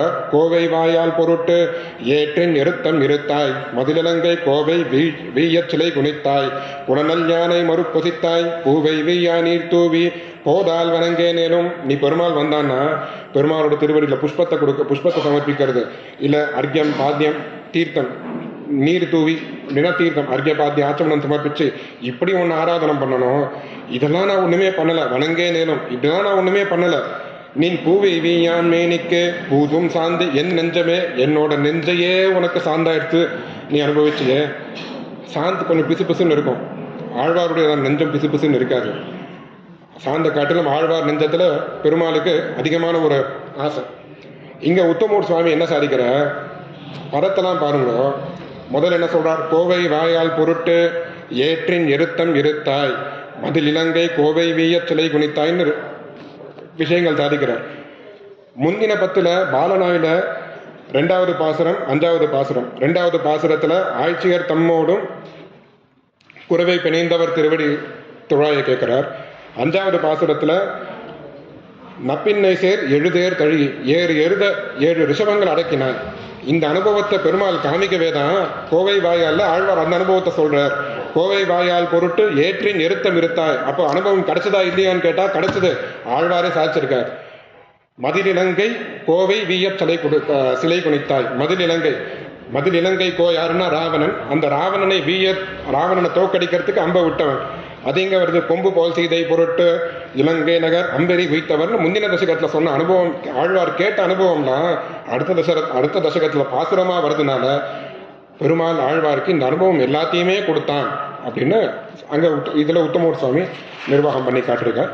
இதே மாதிரி பூசும் சார்ந்த என் நெஞ்சமே புனையும் கண்ணே எனதுரை வாசகம் செய் மாலையே வான் பட்டாடையும் மகுதே. பெருமாளுக்கு சமர்ப்பிக்கக்கூடியதான புஷ்பங்கள் என்ன, மாலை என்னன்னா ஆழ்வாருடையதான வாக்கு. பெருமாள் சாதிக்கக்கூடியதான வஸ்திரம் என்னன்னா அதுவும் ஆழ்வாருடையதான வாக்கு. வஸ்திரத்துல டிசைன் இல்லாமல் இருந்தால் நல்லா இருக்குமா? ஆழ்வாருடையதான சந்தஸ் பெருமாளுடைய வஸ்திரத்தை இருக்கக்கூடியதான டிசைன். ஆழ்வார் பாடக்கூடியதான பாவம் பெருமாள் வஸ்திரத்தை இருக்கக்கூடியதான கலர். இப்படி இந்த கான்ட்ராஸ்டை நம்ம அனுபவத்துக்கு நம்ம நினைச்சுட்டு ஆழ்வாருடையதான நிலையை ஓரளவுக்கு புரிஞ்சுக்கலாம். இப்படி தன்னோடு எம்பெருமான் கலந்து பரிமாறினதான இந்த விசேஷங்கள் எல்லாத்தையும் ஆழ்வார் கோவை வாயால சொல்றார். சொல்லி முடிச்ச உடனே பெருமாள் என்ன பண்றார்? நிறைய இவருக்கு கொடுத்துட்டா அப்புறம் இவர் எங்கே இந்த அனுபவம்லாம் அவரால் ஜெயிக்க முடியாமல் போயிட போகிறதோ அப்படின்னு நினச்சி கொஞ்சம் அனுபவத்தை ஸ்டாப் பண்ணுவோம். ஆற்றுல சக்கரமுங்களே நிறைய பண்ணியிருந்தாலும் குழந்தை கேட்டுதுன்னா இவ்வளோ எடுத்து கொடுத்துட முடியும். அதில் முதல்ல கொஞ்சம் கொடுப்போம், அதை சாப்பிட்டு ஜெயிக்கட்டும், திரும்ப கொடுப்போம். ஒரேடியே ஏகமாக கொடுத்துருதுன்னா அந்த குழந்தையால் அது இது பண்ண முடியாது. அதுக்கு சாத்மிக்கன்னு பேர். சாத்மிக்க அனுபவிக்க மேற்கொண்டு கொடுக்கலாம்னு பெருமாள் அந்த அனுபவத்தை கொஞ்சம் குறைச்சாராம். நின்று ஆழ்வார் அப்படியே அதாவது முன்னாடி இருக்கிற திசையில மடவல்லின்னு ஆழ்வார் சார்ந்து உன்னத்த மேல டிபெண்டா இருக்கிற மாதிரி இருந்தார். ஆழ்வார் அப்படியே உருகிறார், உருகி உக்காடுறார். உட்காரது கூட முடியாம தரையை கையை வைக்கிறார், மண்ணை தொடுறார். மண்ணை பார்த்தா இது வாமனனோட மண்ணு அப்படின்னு அனுபவிக்கிறார். என்னன்னா பெருமாள் மேல இருக்கிற ஆசையினால எதை பார்த்தாலும் பெருமாளை தெரியாது. நம்மளே வந்திருக்கோம், கோஷ்டிக்கு வந்திருக்கோம், ஒரு பை கொண்டு வரோம், பை ஏதோ யாரோ கூப்பிட்டான்னு எழுந்து போறோம், திரும்ப பார்த்தா பை இல்லை. அதுக்கப்புறம் எந்த பை பார்த்தாலும் இது நம்ம பையா இருக்குமோன்னு தோணும். அந்த மாதிரி ஆழ்வார் பெருமாள் அனுபவிச்சிருந்தார். பெருமாள் மறந்துட்டார்.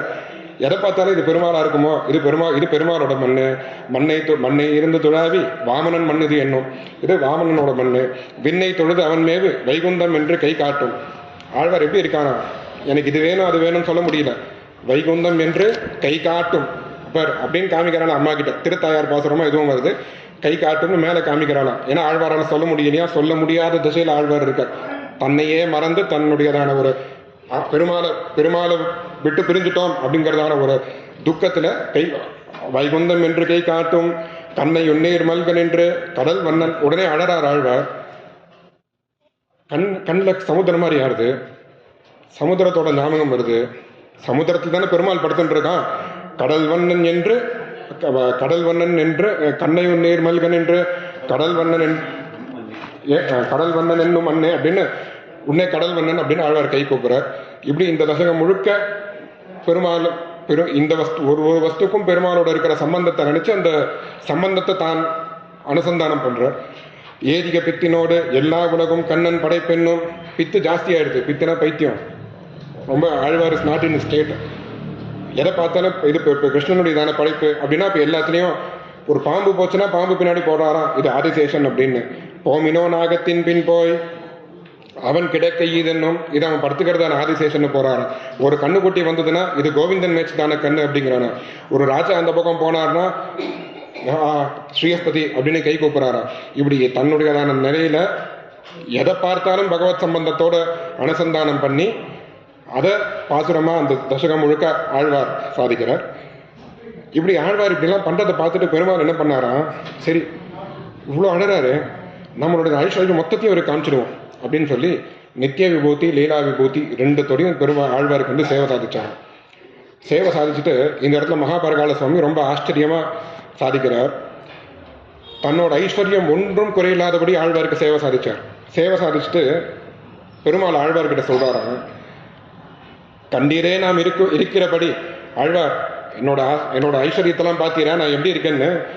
இந்த ஐஸ்வர்யம் எல்லாம் ஒன்றாய் தலை கட்டுவது நீர் உம்முடைய வாயாலே ஒரு சொல் சொன்னால் காணும். இது எல்லாத்தையும் உம்ம வாயால நீர் மங்களாசாசனம் பண்ணணும். உம்ம வாயால இது சொன்னாதான் எனக்கு இது பூர்த்தி ஆகும். ஆத்துல நம்ம ஏதாவது பசங்க கேட்டிருக்குன்னு ஒரு பதார்த்தம் பண்ணோம்னா அந்த பதார்த்தம் அந்த குழந்தை சாப்பிட்டு நல்லா இருக்குன்னு சொன்னாதான் அம்மாவுக்கு திருப்தி ஏற்படும்.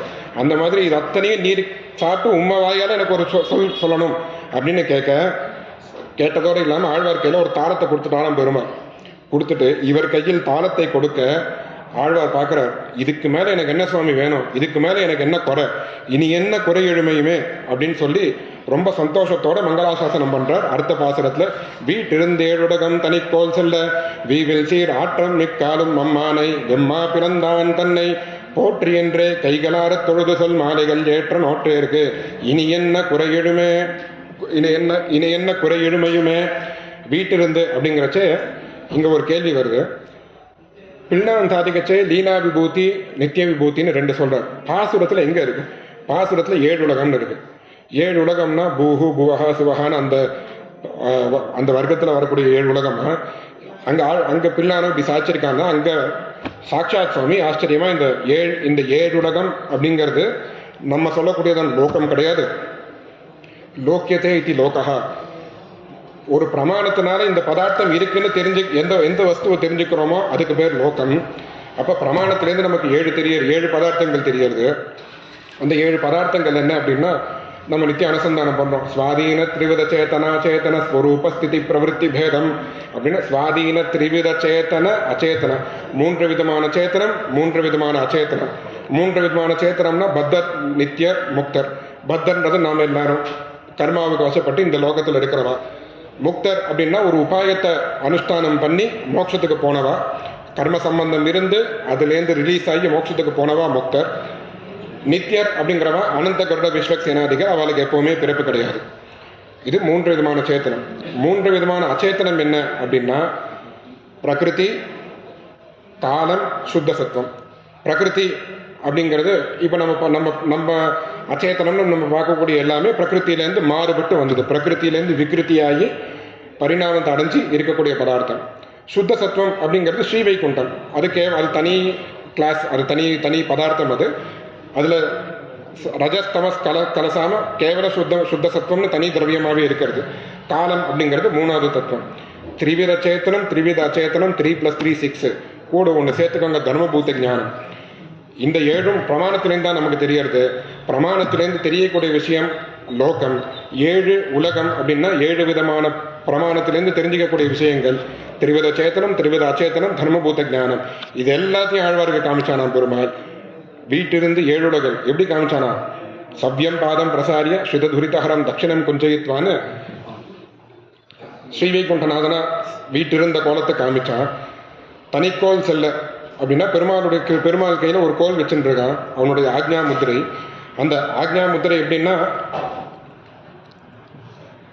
அதுக்கு கட்டுப்படாதவா யாருமே கிடையாது, எல்லாமே அதுக்கு கட்டுப்பட்டவா. வீவில் சீர் ஆற்றல் மிக்காலும் அம்மானை. ஆற்றல் மிக்காலும் அம்மானுன்னா ஏதோ நான் தான் பாஸ் அப்படின்னா ஒரு உள்ளூர்லேயே ஒருத்தர் ஒரு அதிகாரத்துக்கு வந்துடுறாரு அப்படின்னா நான் வச்சதுதான் சட்டம், இப்படிதான் பண்ணணும்னு மாற்றி போடுற மாதிரிலாம் இல்லையா.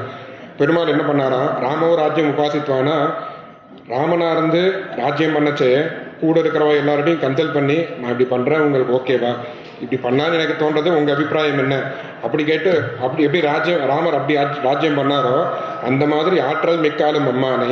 சரி 7 உலகம் இவர்துன்னா நாளைக்கு யாராவது துஷ்டர்கள் வந்தா அப்படியே பெருமாள் விட்டுருவாரா அப்படின்னா வெம்மா பிளந்தான் தன்னை துஷ்ட நிகிரகமும் பண்ணுவார், ஆசித்தாலையும் காப்பாற்றுவார். இப்படி இருக்கிற பெருமாளுக்கு என்ன பண்ணணும்னா போற்றி என்ற கைகளார தொழுது, போற்றின்னு கையால தொழணும், போற்றின்னு கை கூப்பணும். சொல் மாலைகள் ஏற்ற நோற்றே இருக்கு. இங்க ஆச்சரியமா வியாக்கியானங்கள்ல அனுபவம் இருக்கு. சொல் மாலை ஏற்ற நோற்றே இருக்கு. இந்த மாலையை பெருமாள் சிரசுல தரிக்கக்கூடியதான மாலை. ஆழ்வார் திருவாய்மொழி சாதிச்சார்னா அதை பெருமாள் தன்னோட சிரசுல தரிக்கணும் அப்படின்னு சாட்சாத் சுவாமி அர்த்தம் பண்றார். இப்ப ஏற்பட்டதான பாக்கியமுடைய எனக்குன்னு ஆழ்வார் சொல்றார். இங்க மகாபரிகால சுவாமி என்ன சாதிக்கிறார், ஆழ்வாருடையதான பாஷ்யம் எப்படி, ஆழ்வாருடையதான பாசுரங்கள் எப்படி இருக்குன்னா எப்பவுமே அழகா இருக்கு. சொல்மயமான பாசுரங்கள். முன்னாடியே பெருமாள் தாளத்தை கொடுத்துட்டாரா, அவதாரிக்கையில பார்த்தோமா தாளத்தை கொடுத்தாரா, இந்த தாளத்தோட ஆழ்வார் பாடிச்சு கண்ணன் அந்த பாட்டை தன்னோட ஃப்ளூட்ல வாசிக்கணுமா. கண்ணனும் திருக்குறளிலே ஏற்றி பாடும்படியாக பகவத் கிருபா ரூப புண்ணியமுடைய எனக்கு.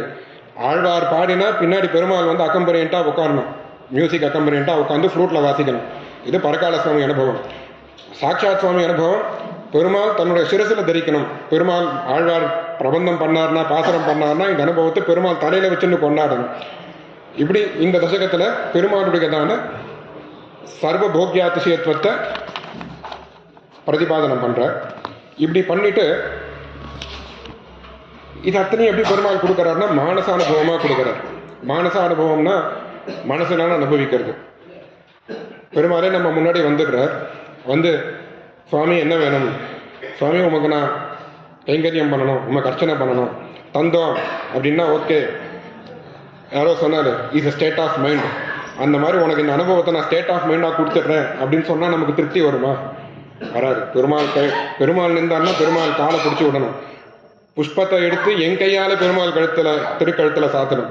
அப்போ இந்த பாகிய கரணங்கள்னால நான் எம்பெருமானுக்கு கைங்கரியம் பண்ணணும்னு ஆழ்வார் ஆசைப்பட்டார். பண்ண முடியாது. ஏன்னா பெருமாள் முன்னாடி வீட்டிலிருந்த தசகத்தில் கொடுத்தது முழுக்க மானச அனுபவம்.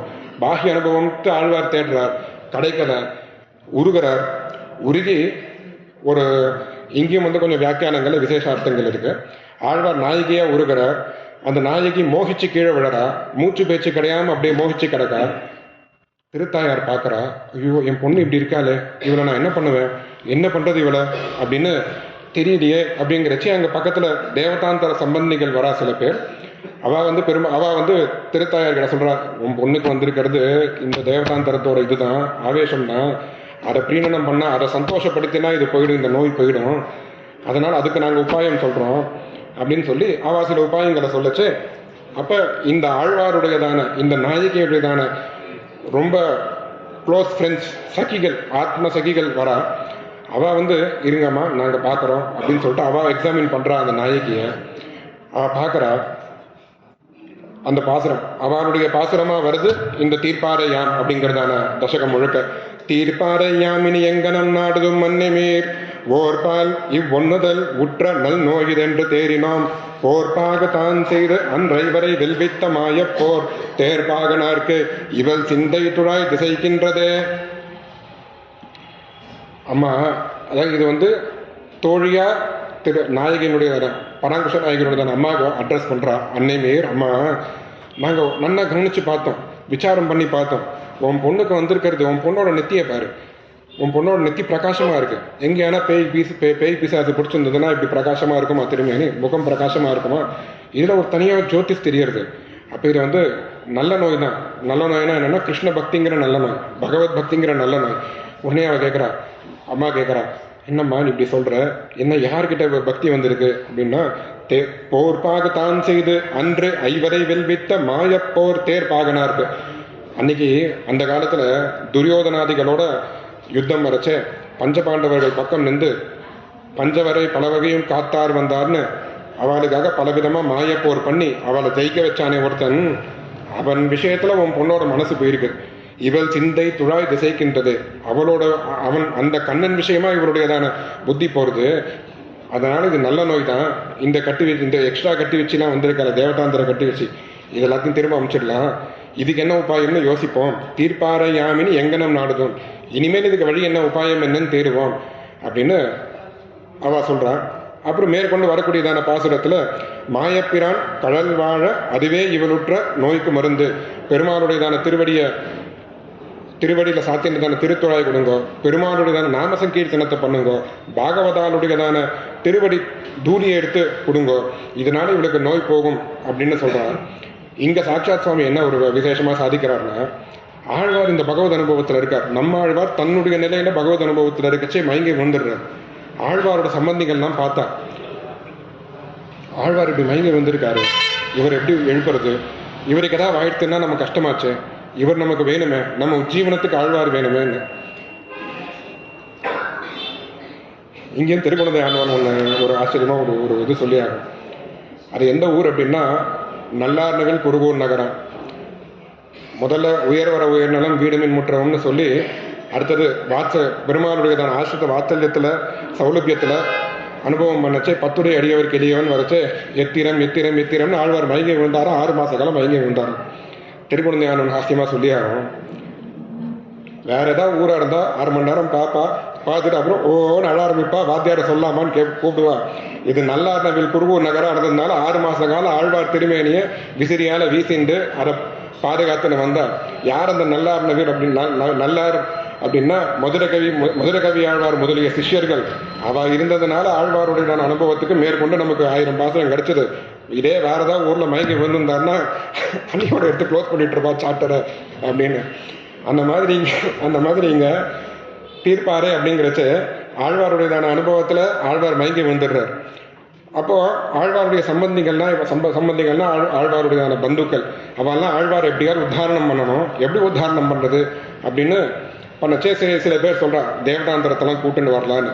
அந்த தேவதாந்திரத்தை கூட்டின்னு வரச்சே மதுரை கவி ஆழ்வார் தடுத்தாராம். தடுத்து என்னமா பண்றீங்க, நீங்க தான் பண்றதெல்லாம் இவருடையதான ஆழ்வாருடையதான ஆத்ம நாசத்துக்கே காரணமாகும். இவர் எப்பேற்பட்டவர், இவருக்கு பெருமாளுடையதான திருநாமத்தை சொன்னா போதும், பெருமாளுடைய பாகவதாளுடையதான திருவடி தூடு கொடுத்தா போதும் அப்படின்னு சொல்லி ஆழ்வாரை அவ காப்பாத்தினாரா. அந்த அனுபவத்தை ஆழ்வார் தாயார் பாசுரமா, அந்த அனுபவத்தை ஆழ்வார் தோழி பாசுரமா அடுத்தது இதுல தீர்ப்பாறையில அனுபவிக்கிறார் அப்படின்னு சாட்சாத் சுவாமி வியாக்கியானத்துல. இதுல இந்த தசகத்துல இன்னொரு முக்கியமான பாசுரம், உன்னித்து மற்றொரு தெய்வம் தொழால் அவனை எல்லால் அப்படின்னு. இத பரதேவதா பாரமார்த்திய அதிகாரத்துல சுவாமி தேசிகன் எடுக்கிறார். பரதேவதா பாரமார்த்த நிச்சயம் பண்ணணுமா அப்படின்னு கேட்டுட்டு கண்டிப்பா பண்ணணும். ஏன்னா உன்னித்து மற்றொரு தெய்வம் தொழால் அப்படின்றதான அந்த ஒரு கிளாரிட்டி இல்லைன்னா பரமே காந்தித்துவம் வராது. பரமே காந்திக்கல்லது வியவதான ரகிதமான மோட்சம் கிடையாது. அதனால இந்த தேவதை தான் பரதேவதா விசேஷன்ற தீர்மானம் பண்ணணும் அப்படின்னு இந்த பாசுரத்தை எடுத்து சுவாமி தேசிகன் அங்க நிர்தாரணம் பண்ணி காமிக்கிறார். எப்படி ஆழ்வார் மதுரகவி ஆழ்வார் போன்றவர்கள்லாம் பக்கத்துல பெருமாள் நாமத்தை சொல்றார், பெருமாள் திருத்துழாயை கொடுக்கணும்ன்றார். இதெல்லாம் கேட்ட உடனே ஆழ்வாருக்கு மூச்சு வந்துடுது. அதுவே மருந்து. ஒரு கதை இருக்கு. இப்போ சுந்தரகாண்டத்துல வர்ஷேன பீஜம் பிரதி சஞ்சஹர்ஷன்னு சீத்தை ரொம்ப துக்கமா இருந்துட்டு இருக்கா. அப்போ சுபசகுனம், அதாவது ராவணன் மிரட்டிட்டு போறான், பின்னாடி ராட்சசிகள்லாம் மிரட்டுறா. பிராட்டி பார்க்கறா, இது என்னது, ஹா ராமா, ஹா லக்ஷ்மணா, ஹா சுக்ரீவா, ஹா சுமித்ரா, இந்த மாதிரி தானே ஒரு துர்தசை எனக்கு வந்தது, என்னை இந்த லங்கையிலேருந்து யார் காப்பாற்றுவா? இந்த ராவணன் கிட்ட மாட்டிண்டு இந்த ராட்சசிகள் ராவனோட இச்சைக்கு இசைஞ்சு நான் போறதை காட்டிலும் என் உயிரை விட்டா பரவாயில்ல அப்படின்னு பண்ணச்சு. சீத்தை ஒரு நிலையில இருக்கச்சு சுபசகுனங்கள் தெரியறதான். அந்த சுபசகுனங்கள் ஒரு எப்பயோ மண்ணில் விழுந்ததான விதை மழை பெஞ்சா எப்படி துளிர்க்குமோ அந்த மாதிரி இந்த சுபசகுனங்களை பார்த்த உடனே சீத்தையோட மனசு கொஞ்சம் தேறித்தான். அந்த மாதிரி மதுரகவி ஆழ்வார் சுத்தி பெருமாளுடைய திருநாமத்தை சொன்ன உடனே ஆழ்வாருடையதான மோகம் தெரிஞ்சு நினைவுக்கு வரார். Alvar comes to his sense. ஆனால் பார்த்தா பகவத் அனுபவம் இல்லை. பசியோட தூங்கிடலாம், மூச்சுண்டு கட்சி பசியோட இருக்கிறது கஷ்டம். பகவத் அனுபவம் இல்லாமல் மூர்ச்சையா இருக்கச்சு ஆழ்வாருக்கு துக்கம் இல்லை. இப்போ மூர்ச்சை தெரிஞ்சிருத்து, ஆழ்வார் தன்னுடைய நிலையில இருக்க, துக்கம் அதிகமா இருது. அந்த துக்கத்தை பெருமாள் ஏன் என்னோட சேரல, பெருமாள் ஏன் எனக்கு அனுபவத்தை கொடுக்கல அப்படின்னு கதறி அழுறார். அந்த அழுக அடுத்த பாசுரம் சீலமில்லா சிறியேன் அப்படின்னு. சீலமிலா சிறியேனும் செய்வினையோ பெரிதால் ஞானம் உண்டாய் ஞானமூர்த்தி நாராயணா என்றென்று காலந்தோறும் ஞான் இருந்து கைத்தலை பூசலிட்டால் கோலமே நீ காணவாராய் கூவியும் கொள்ளாயே. ஆழ்வார் கதறலுக்கு பெருமாள் பரமபதத்துல இருந்தா கூட ஓடி வரணும். அப்படி கதறார் ஆழ்வார். இந்த 10 பாசுரத்துல கேட்கிற, நான் சீலமில்லா சிறியன், நான் பண்ண பாபம் ரொம்ப பெருசு, எப்படி சொல்றேன்னு கேட்குறியா? பெருமாளை நோக்கி கேட்குற, எப்படி சொல்றேன்னு கேட்குறியா? நீ ஞானம் உண்டாய், நீ யார் யாருக்கெல்லாம் எப்பெல்லாம் என்னென்ன கஷ்டம் வருதோ எல்லாத்தையும் போக்கியிருக்க. இப்படி போக்கின நீ இன்னைக்கு எனக்கு ஒரு கஷ்டம் வரச்சே, நான் உன்னை கூப்பிடுச்சே, நீ ஏன் வரல? வந்திருக்கணும்ல. ஞானம் உண்டாய் அன்னைக்கு எல்லாத்தையும் ஒன்றும் தேவும் உலகம் உயிரும் மற்றும் யாரும் இல்லாவன்றன்னு எல்லாத்தையும் முழுங்கி படுத்துண்டியே. அப்ப அந்த அச்சேத்தனங்கள்லாம் கேட்டுதா உன்னை? என்னை காப்பாத்து என்னை காப்பாத்துன்னு கேட்டுதா? நீ காப்பாத்தினால இப்ப நான் கேட்கிறேன், வரமாட்டேங்கிறிய. இல்ல சுவாமி, இல்ல ஆழ்வாரு, எனக்கு நீர் கேட்டது கேட்கல அப்படின்னு சொல்லலான்னு பாக்குறியா? ஞானமூர்த்தி, நீ சர்வஜன். ஆழ்வார் அங்க சம்போதனம் பண்ற ஒருத்துக்கும் ஒரு சங்கத்தி இருக்கு, சாட்சாத் சுவாமி அதை எடுக்கிற. நீ ஞானமூர்த்தி, ஞானேக ஸ்வரூபனா இருக்கிறவன், உனக்கு தெரியாத விஷயமே இருக்காது. இல்ல தெரிஞ்சாலும் நான் பண்ணணும்ல அப்படின்னா நீ நாராயணா. உனக்கு இந்த சமஸ்த சேத்தனா சேத்தனங்களும் உனக்கு சரீரமா இருக்கிறது, சமஸ்த சேத்தனா சேத்தனங்களும் உன் வசத்துல இருக்கிறது. நீ நினைச்சா எனக்கு இதை கொடுக்கலாம், ஆனா நீ கொடுக்கல. ஏன் கொடுக்கல? செய்வினையோ பெரிதால், என் பக்கம் பெரிய பாப்பம் இருக்கு. அந்த பாப்பம் இருக்கிறதுனால எனக்கு உன்னோட அனுபவத்தை உன்னால கொடுக்க முடியல. சீலமிலாசிரியேனும் செய்வினையோ பெரிதால் ஞானம் உண்டாய் ஞானம் உண்டாய் ஞானமூர்த்தி நாராயணா என்னென்று காலம் தோறும் ஞானிருந்து கைத்தலை பூசலிட்டால் கோலமேனி காணவாராய் கூவியும் கொள்ளாயேன்னு கதறார் ஆழ்வார் இந்த தசகம் முழுக்க. இப்படி கதறையும் பெருமாள் வந்தாரான்னு கேட்டா பெருமாள் வரல. அப்படின்னு கொஞ்சம் வேகமா போறேன். பெருமாள் வரல. பெருமாள் ஏன் வரல அப்படின்னு யோசிச்சு பார்க்குறேன். ஒருவேளை நான் வேண்டான்னு என்ன விட்டுட்டாரோ, பெருமாள் என்ன உபேட்சை பண்ணிட்டாரோ? தேவையே இல்லை, இவன் தேவையே இல்லை, ஆழ்வார் சடகோபன் தேவையே இல்லைன்னு உபேட்சை பண்ணிட்டாரோ? ஒருவேளை பெருமாள் அப்படி பண்ணியிருந்தார்னா, எனக்கு இந்த சரீரம் வேண்டாம், எனக்கு என் ஆத்மா வேண்டாம், இந்த சரீரத்தில் நான் பண்ணக்கூடிய காரியங்கள் எதுவும் வேண்டாம், எனக்கு எதுவுமே வேண்டாம். பெருமாளுக்கு தேவையில்லாத வஸ்து எதுவுமே எனக்கு தேவையில்லை, எல்லாமே பெருமாளுக்குன்னு இருக்கக்கூடியதான எனக்கு அனுகிரகம் பெருமாள் பண்ணலைன்னா இது எதுவுமே எனக்கு தேவையில்லைன்னு அடுத்தது ஆரம்பிக்கிறார். ஆரம்பிக்க ஆழ்வார் ரொம்ப டைரக்டா பெருமாளை கேட்கிறார். ஏராலும் நிறையோனும் திசைமுகனும் திருமகனும் கூறாலும் தனி உடம்பன் குலங்குலமா அசுரர்களை நீராகும்படியாக நிருமித்து படை தொட்ட மாறாளன் கவராத மணிமாமை குறைவிலமே. எனக்கு அனுபவத்தை கொடுக்கணும் அப்படின்னா, சுவாமி நான் ஈஸ்வரன், நீர் ஜீவன், நான் எப்படி உங்க கொடுக்கறதுன்னு யோசிக்கிறீரா? முன்னாடி ஒரு சமயத்துல உம்முடையதான சரீரத்துல வலது பார்க்காத சிவனுக்கு கொடுத்தீர். ஏதாவது நிறையனும் திசை முகனும் பிரம்மாவுக்கு உன்னோட நாபியில இடத்த கொடுத்தீர். சிருஷ்டிய பிரம்மாவை உம்மோட திருநாபியில தான் பிரம்மாவுடைய சிருஷ்டி ஏற்பட்டது. இப்படி கர்ம சம்பந்தம் உடையவர்களுக்கு உன்னோட சம்பந்தத்தை நீ கொடுத்துருக்கச்சு, எனக்கு கொடுக்கறதுக்கு என்ன குறை? திருமகள் பிராட்டி பக்ஷஸ்தலத்துல இருக்கா, அவ பக்கத்துல இருக்கா, எனக்கு ரெக்கமெண்ட் பண்ணி பேசுறதுக்கு அவ இருக்கா, அப்பயும் நீ கொடுக்கலன்னா என்ன அர்த்தம்?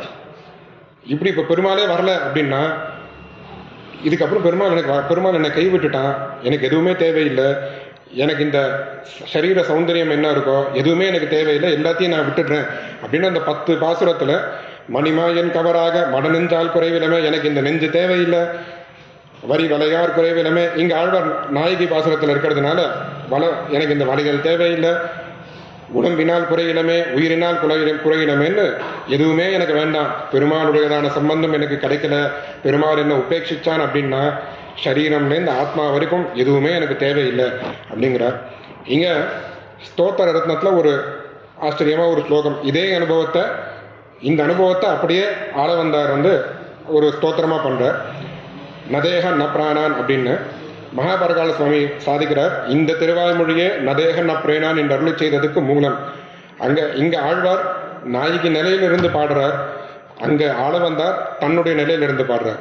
ஆழ்வார் நாயகி நிலையிலிருந்து பாடுறதுனால எனக்கு இந்த வளையல் தேவையில்லை, நெஞ்சு தேவையில்லை, வாக்கு தேவையில்லை அப்படின்னு சொல்றார். அங்க ஆளவந்தார் நதேகம் ந பிராணான் நச்ச சுகம் அசேஷ அபிலஷிதம் நச்ச ஆத்மானம் ந அந்யத் கிமபி தவ சேஷத்வ விபவாத் பகிர்பூதம் நாத க்ஷணமபி சஹே யாத்து சததா விநாசம் தத் சத்யம் மதுமதன விஜாபனமிதம். ஹைகிரீவன்ட்ட விஜாபனம் பண்ற உன்னுடையதான உனக்கு தேவையில்லாத, அதாவது நீ என்ன உபேட்சிக்கிற பட்சத்துல எனக்கு தேகம் வேண்டாம், பிராணன் வேண்டாம், நான் ஆசைப்படக்கூடிய எந்த சுகமும் எனக்கு வேண்டாம், ஆத்மாவும் வேண்டாம், எதுவுமே எனக்கு வேண்டாம், நீ என்கிட்ட என்ன நீ உபேட்சை பண்றதா இருந்தா சரி. இப்படி ஆழ்வார் ரொம்ப கதறி இந்த 10 தசகம் முழுக்க இந்த அனுபவம். இப்படி ஆழ்வார் ரொம்ப கதறாரு. நமக்கு யாருன்னா ஆறுதல் சொல்றதுக்கு இருப்பாளான்னு பார்க்குறாரு ஆழ்வார். எங்கேயானா டு வெண்ட் அவுட் இல்லை எங்கேயாவது யாருக்கிட்டையாவது ஷேர் பண்ணணுமே, பக்கத்துக்கு யாராவது இருக்காளான்னு பார்த்தா யாரும் இல்லை. லோகத்தில் இருக்கிறவ எல்லாருமே பிரகிருதி விஷயத்துல லோக விஷயத்துல ஆசைப்பட்டது கிடைச்சா சந்தோஷப்படுறான், ஆசைப்பட்டது கிடைக்கலன்னா வருத்தப்படுறான். இப்படிதான் லோகத்தில் எல்லாரும் இருக்கா. இவாளோட சேர்ந்து நான் இருக்கணுமா? பெருமாளே என்னை இம்மீடியட்டா உன்னோட திருவடியில் சேர்த்துக்கோ, முடியலையா எனக்கு இந்த தேகத்தை முடிச்சு கொடுத்துரு அப்படின்னு அடுத்த பாசனத்தில் ஆரம்பிக்கிறார். நன்னாதார் முருவலிப்ப நல்லுற்றார் கரைந்தேங்க என்னாரா துயர் விளைக்கும் இவை என்ன உலக இயற்கையே. நன்னாதார் முருவலிப்ப ஒருத்தன் லோகத்துல கஷ்டப்பட்டா அவனுக்கு வேண்டாதவாலாம் சந்தோஷப்படுறான். நன்னாதார் சேராதவா, அவனோட சேராதவா முருவலிப்ப அவ சந்தோஷப்பட்டு சிரிக்கிறான். நல்லுற்றார் கரைந்தேங்க அவனோட சம்பந்திகள் எல்லாரும் கரைந்து ஏங்குறா, ஐயோ இவனை கஷ்டப்படுறானேன்னு. இந்த கஷ்டம்லாம் எதுக்கு? பெருமாள் சேர்ந்தார், பெருமாள் சேரலை, கோஷ்டிக்கு நான் டயத்துக்கு போனேன் டயத்துக்கு போகலை, இல்லை பெருமாள் புறப்பாட்டுக்கு நான் டயத்துக்கு வந்தேன் மிஸ் ஆச்சு, இதுல ஏன்னா துக்கப்படுறவா சந்தோஷப்படுறவா இருக்காளானா இல்லையா? ஏதோ வேற தானே லௌகிகத்தில் ப்ரொமோஷன் கிடைச்சதா சந்தோஷம், அவனுக்கு ப்ரொமோஷன் கிடைக்கல ஐ ஜாலி அப்படின்ற இந்த மாதிரி லோகத்தில் இருக்கிற விஷயங்கள்ல தான் எல்லாரும் ஹர்ஷமும் சோகமும் பட்டு இருக்கா. இவை என்ன உலக இயற்கை, என்னாரா துயர் விளைக்கும் இவை என்ன உலக இயற்கை. இது என்ன சுவாமி லோக வியாபாரம், எனக்கு இது வேண்டவே வேண்டாம். கண்ணாலான்றார். கண்ணாலானா என்ன அர்த்தம்? கண்ணை உடையவன். கண்ணுனா அந்த கண்ணு எப்பேற்பட்ட கண்ணுன்னா சாட்சாத் சுவாமி எடுக்கிறார். காருண்ய பூர்ணத்துவ ஸ்ரீலத்வாதி குணத்துடன் பெருமாளுடையதான கண்ணுல கருணை ததும்புறது. ஸ்வாகதோதார நேத்திரம், ஒருத்தன் வந்தான்னா பெருமாள் பார்க்கிறார்.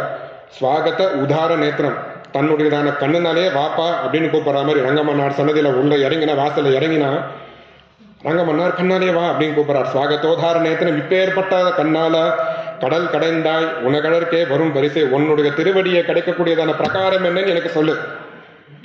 சரி சுவாமி, நம்மலாம் பிரபத்தி பண்ணிட்டு இருக்கோம். எப்படி பிரபத்தி பண்ணிட்டு இருக்கோம்? ஏத்த தேகாவசானே மாம்னு அப்புறம் பண்றேன் சுவாமி அப்படின்னு பெருமாள் சொன்னாரா? அதெல்லாம் கிடையாது சுவாமி. தன்னாவது அடியேனை, தன்னாவதுன்னா தாமசம் என்று இம்மீடியட்டா நீ கொடுக்கணும். கொடுக்க முடியாதா? பனி கண்டாய் சாமாரே, நான் சாகும்படியா பார்த்துக்கோ, எனக்கு இந்த தேகத்தை முடிச்சு கொடுத்துரு அப்படின்னு சொல்லிட்டு ரொம்ப ஆழ்வார் சொல்றார். என்னால் இந்த லோகத்தில் இருக்க முடியாதுப்பா, எல்லாம் ஒரே விஷயம் விஷயம் விஷயம்னு எல்லாம் பிராகிருத விஷயத்துல போயிட்டு இருக்கா. உன் அனுபவத்துல ஒன்னனைவோட இங்க யாருமே இல்லை, இப்பேற்பட்டதான லோகம் எனக்கு தேவையில்லை அப்படின்னு ஆழ்வார் சொல்றார். இதுல இன்னொரு ரொம்ப முக்கியமான பாசுரம். கண்டு கேட்டு உற்று மோந்து உண்டுழலும் ஐங்கருவி கண்ட இன்பம் தெரிவறிய அளவில்லா சிற்றின்பம் ஒன்றொடியால் திருமகளும் நீயுமே நிலா நிற்ப கண்டசதிர் கண்டொழிந்தேன் அடைந்தேன் உன் திருவடியே. 5 இந்திரியங்கள் கண்டு கேட்டு உற்று மோந்து உண்டு உடலும் ஐங்கருவி, இந்த 5 இந்திரியம் பண்ணக்கூடியதான வியாபாரம் இருக்கு. இதுல தான் நம்ம பண்ணக்கூடிய எல்லா வேலையும் இதனுடைய வேலை. இதனால வரக்கூடியதான சந்தோஷம் ரொம்ப ரொம்ப ரொம்ப பரிமிதம். அடியன் முன்னாடி விஞ்ஞாபிச்ச மாதிரி அல்பத்வ அஸ்திரத்வ துக்க மூலத்துவ துக்கமிஷ்டத்துவ துக்கோதர்க்கத்வ இதெல்லாமே இதுல இருந்து வரக்கூடியது. இது காட்டிலும் கைவல்யம்ன்றது கொஞ்சம் வசதி, தெரிவறிய அளவில்லா சிற்றின்பம் இது காட்டிலும் வசதி. ஆனா அதுவும் பெருமாளுடையதான பகவத் அனுபவம் தான் இவனுக்கு சுவாபாவிகம். அதன் மூலம் இந்த கைவல்யமும் மட்டும் ஒன்னையும் ஒன்றொடியால் திருமகளும் நீயுமே நிலா நிற்ப கண்ட சதிர் கண்டு, சதிர்னா சாமர்த்தியம். ஒன்னையும் பெருமாளையும் தாயாரையும் பார்த்து இந்த விஷயங்கள் எல்லாம் வேண்டாம் அப்படின்ற ஒரு சாமர்த்தியம் எனக்கு வந்து உன் திருவடி அடைந்தேன். இப்படி நீ இதே மாதிரி ஆழ்வார் சாதிச்ச ரீதியில மீதி லோகத்தில் இருக்கக்கூடிய அத்தனை விஷயங்களும் ஸ்திரம் கிடையாது, பெருமாள் ஒருத்தனே சாஸ்வதம் அப்படின்னு பெருமாள் திருவடி அடையணும் ஆழ்வார் உபதேசம் பண்ற. இப்படி ஒன்னை இமீடியட்டா எனக்கு திருவடியை கொடு, இல்லை என்னோட தேகத்தை முடிச்சு கொடுன்னு ஆழ்வார் கேட்கிறார். பெருமாள் பண்ணானான்னு பார்த்தா பெருமாள் பண்ணலை, பெருமாள் எதையுமே பண்ணலை. ஆழ்வார் பார்க்குறார். நல்ல வியாக்கியானங்கள் 2 விதமா இருக்கு. அது பின்னானுடையதான வியாக்கியானத்தை பிரதானமாக முதல்ல வச்சுன்னு விஞ்ஞாபனம் பண்றேன். இந்த வைஷ்ணவர் அல்லாத அவைஷ்ணவ சகவாசம் இருக்கு, இந்த அவைஷ்ணவ சகவாசத்தை காட்டிலும் முடிக்கையே பெறுது, அதுவே நல்லது அப்படின்னு ஆழ்வார் இருக்கார். பெருமாள் அபேட்சிக்கிறார். பெருமாள் எதுவுமே பண்ணலை. இப்போ 2 கேஸை எடுக்கிறார். இப்போ பெருமாள் இப்படி கேட்டவுடனே பெருமாள் பதில் சொன்னாரா, பெருமாள் சொல்லலையான்னு. பெருமாள் பதில் சொல்லலைன்னா ஆழ்வார் யோசிக்கிறார், சனிய இதுகளோட தான் குப்பை கொட்டியானம் போல இருக்கு, இப்போ இனிமேல் இதை திருத்துவோம் அப்படின்னு சொல்லிட்டு இதுக்கெல்லாம் அவைஷ்ணவெல்லாம் இருக்கிறதுக்கு காரணம் என்ன? தேவதாந்தர சம்பந்தம். அந்த தேவதாந்தர சம்பந்தத்தை போக்குறதுக்கு என்ன பண்ணணும்? பெருமாள் தான் எல்லாத்தையும் சிருஷ்டி பண்ணா, பெருமாள் தான் எல்லாத்துக்கும் காரணம்னு உபதேசம் பண்ணுவோன்னு ஒன்றும் தெய்வம் உலகம் உயிரும் மற்றும் யாதும் இல்லான்றுன்னு அடுத்த தசகத்தை சொல்றாரு. இல்லை பெருமாள் சம்சேஷம் ஆச்சு அப்படிங்கிற கேஸ் வச்சுட்ட பெருமாள் சம்சேஷிச்சானா பெருமாள் சம்சேஷத்தினால ஒரு அதிசயம் வருதான், ஒரு சந்தோஷம் வருது ஆழ்வாருக்கு. பெருமாள் எப்படி இருக்கான்னு கேட்டா, சென்று சென்றாகிலும் ஜன்மம் கழிப்பான் என்று ஒன்றி ஒன்றி உலகம் படைத்தவன் அவன். லோகத்தல அச்சித விசிஷ்ட அன்பளையே ஜந்தூன் அவலோக்கிய ஜாத நிர்வேதா கரண கலேபர யோகம் விதரசி ஸ்ரீநாத கருணேத்துவம்னு அச்சித்துல்யமா இந்த பதார்த்தம் இந்த சேத்தனங்கள்லாம் இருந்து எல்லா மூல மகா பிரளயத்தில் எல்லாத்தையும் அழிச்சு அச்சித்துல்யமா எல்லாத்தையும் வச்சுட்டு பெருமாள் இருக்கச்ச தயாதேவி பிரேரணை பண்ணாலும் பெருமாளை இப்படி பண்ணி வச்சுருக்கீரு, இது என்ன காரணத்துக்காக? இதுங்களுக்கு ஒரு சரீரத்தையோ கரண கலைபரத்தையோ கொடுத்தா ஏதோ கர்மாவை அனுபவிச்சு ஒரு எப்பயான ஒரு சமயம் நம்ம வந்து சேருவா, அந்த மாதிரி சிருஷ்டியை பண்ணலாமே அப்படின்றதுக்கு அப்புறம் பெருமாள் சிருஷ்டி பண்ண ஆரம்பிக்கிறார். இப்படி பெருமாள் சிருஷ்டி பண்ணது எதுக்கு? சென்று சென்றாகிலும் ஜென்மம் கழிப்பான் என்று ஒன்றை ஒன்றை பார்த்து பார்த்து பெருமாள் சிருஷ்டி பண்ணியிருக்கார். இப்படி சிருஷ்டி பண்ணது எதையுமே வியர்த்தமாக்குற மாதிரி நம்ம போயிட்டு இருக்கோம் விஷயாந்தரங்கள்ல. பெருமாள் ஆசைப்பட்டு சிருஷ்டி பண்ணது இவாலாம் நம்ம வந்து அடையணும்னு, இது அடையாமல் இவாலாம் இருக்காதுன்னு பெருமாள் ஆழ்வாருக்கு நம்ம மேல ஒரு கருணை எழுந்துதான், ஒரு கிருப்பை வந்துதான். அந்த கிருப்பையினால சரி இவாளை நாம திருத்துவோம், பெருமாளால முடியலன்னா என்ன, மயர்வர மதிநலம் அருளை பெற்ற நாம் பண்ணுவோம் அப்படின்னு உபதேசம் பண்ண ஆரம்பிக்கிறாராம். ஒன்றும் தேவும் உலகம் உயிரும் மற்றும் யாதும் இல்லாவென்று நான்முகன் தன்னோடு தேவருலகோடு உயிர் படைத்தான் குன்றம் போல் மணிவாரனீடு திருக்கூறுகாரனுள் நின்ற ஆதிப்பிரான் நிற்க மற்றை தெய்வம் நாடுகிறேன். ஒன்றும் தேவம் உலகம் உயிரும் மற்றும் யாதும் இல்லாவென்று ஒண்ணுமே கிடையாது, அப்சல்யூட் பிளாங்க். அப்ப எல்லாத்தையும் சிருஷ்டி பண்ணது யாருன்னா எங்க பெருமாள் அப்படிங்கிறாரு. இதெல்லாம் இதுலேருந்து ஆரம்பிச்சு ஒரு நாயகமாயில மேல்கோட்டை பெருமாளை திருநாராயணபுரம் பெருமாளை சொன்னார். அடுத்து 80 பாசுரம் எந்த திவ்யதேசத்தை பற்றியும் சொல்லலை. ஆழ்வாருக்கு தன்னோட ஊர் பெருமாள் மேலே அபிமானம் வந்தது. கடைசியில் கொண்டு வந்து பாருப்பா, லோகத்தில் எல்லா சிருஷ்டி இருக்கு, எல்லாம் யார் பண்ணா? எங்கள் பெருமாள் பண்ணா. அந்தந்த ஊர்க்காரர்களுக்கு அந்தந்த பெருமாள் மேலே ஒரு அபிமானம், அந்த அபிமானம் ஆழ்வாருக்கு பெருமாள் மேலே வந்து தன் பெருமாள் மேலே வந்தது. அதை வெளிப்படுத்துறார். எல்லாம் எங்க பெருமாள் தான். நின்ற ஆதிப்பிரான் இருக்க மற்ற எத்தைவம் நாடுகிற எங்க பெருமாள் இருக்கச்ச வேற எங்கப்பா எதுக்குப்பா போறீங்க, அங்கப்பா என்னப்பா ஆக போறது உங்களுக்கு அப்படின்னு கேட்கிற. இங்க பெருமாள் சர்வேஸ்வரன் அப்படிங்கறத ஆழ்வார் முதலே காமிச்சிருக்கார். உயர்வர உயர்நலம் உடையவன் அப்படிங்கிறச்ச எல்லார காட்டிலும் அதிகமான ஆனந்தம், எல்லார காட்டிலும் அதிகமான குணம் உடையவன் பெருமாள். அதுதான் அங்கேயே சொல்லியாச்சு. திரும்ப என்னத்துக்கு இங்க ஆரம்பிக்கணும்னு ஒரு கேள்வி கேட்டுக்கிறார் மகாபரகால சுவாமி. கேட்டு சுவாமி அங்க ஒரு அதே மாதிரி திண்ணன் வீடு அப்படின்ற இதுலயும் வந்து பெருமாள் தான் சர்வேஸ்வரன், லக்ஷ்மிபதி தான் சர்வேஸ்வரன், கண்ணன் தான் சர்வேஸ்வரன் அப்படின்னு அங்க காமிக்கிறார். அதுதான் சொல்லியாச்சு. சொன்ன விஷயத்தை திரும்ப இங்க சொன்னா புண்ணுக்தி வராதான்னா வராது. உயர்வர உயர்நலத்துல பரவாசுதேவனா இருக்கிற பெருமாள் சர்வேஸ்வரன் சொன்னார். அந்த பெருமாள் விபவாவதாரத்துல வரைச்சே கண்ணனா வரைச்சே சர்வேஸ்வரனா இருக்கான்னு சொன்னார். இந்த பாசுரத்துல இந்த தசகத்துல அர்ச்சா ரூபத்திலையும் பெருமாளுக்கு சர்வேஸ்வரத்துவம் உண்டு அப்படிங்கறத காமிக்கிறார். பெருமாளுக்கு 5 ரூபம் உண்டு. பர ரூப விபவ வியூக அர்ச்சா அப்படின்னு. பர வியூக விபவ அர்ச்சா அந்தர்யாமி மாத்திட்டாங்க. பரரூபம்ன்றது ஸ்ரீவைகுண்டத்துல சவ்யம் பாதம் பிரசாரிய அப்படின்னு வீட்டிலிருந்து 7 உலகம் அந்த நிலையில பெருமாள் உட்கார்ந்து இருக்கக்கூடியதான திருக்கோலம், அது பரரூபம்னு பேரு. வியூகம்ன்றச்சே அந்த பெருமாளே நான் நாலா பிரிஞ்சு அனிருத்த பிரத்யும்ன சங்கர்ஷன வாசுதேவனா பிரிஞ்சு பரவாசுதேவனே சிருஷ்டி பண்ணணும் அப்படின்னு ஆரம்பிச்சு வரக்கூடியதான ரூபம் வியூக ரூபம். திருப்பார்கடல் இருக்கக்கூடியதான ரூபம். விபவம் அப்படிங்கிறது ராமகிருஷ்ணாதி அவதாரங்கள். பெருமாள் வந்து தசரதுடைய புத்திரனாகவும் வசுதேவ தேவகி புத்திரனாகவும் அவதாரம் பண்ணி இந்த லோகத்தில் இருக்கிறது தான் விபவம். அர்ச்சங்கிறது பெருமாள் நமக்காக கோயில் இருக்கக்கூடியதான ரூபம். ஹார்தன்றது ஒரு மனுஷனுடைய ஹிருதயத்திலையும் தியானத்துக்கு சௌகரியமா பெருமாள் ஒரு ரூபத்தில் இருக்கான். அடியே நுள்ளான் உடனுள்ளான்னு ஆழ்வாரம் சாதிக்கிறார். இப்படி ஹிருதயத்தில் இருக்கக்கூடியதான ரூபம் வந்து அந்தர்யாமி ரூபம், ஹார்த ரூபம் அப்படிங்கிறது. இதுல பரவாசுதேவனா இருக்கச்சே வேதம் எல்லாம் பரவாசுதேவனா இருக்கக்கூடிய அந்த பெருமாளை ஸ்தோத்திரம் பண்ணிட்டு மங்களாசாசனம் பண்ணிட்டு இருக்கும். அந்த பெருமாளே வியூக ரூபமா வரைச்சே அந்த வேதமே பாஞ்சராத்திர ஆகமமா இறங்கி வரும். அந்த பெருமாள் விபவாவதாரத்தில் ராமகிருஷ்ணாதி அவதாரம் பண்ணுச்சே அதே வேதம் இத்திஹாசம் புராணங்களா ராமாயண மகாபாரதமா வரும். அந்த பெருமாளை அர்ச்சாவதாரமா வரைச்சே அந்த வேதம் ஆழ்வார் பாசுரங்களா வரும். வேத வேத்தியை பரே பும்சி ஜாத்தே தசரதாத்மஜே வேத பிராச்சே தசாராசி சாட்சாத் ராமாயணமாத்மனா அப்படின்னு ராமாயணத்துக்கு சொல்லக்கூடியது.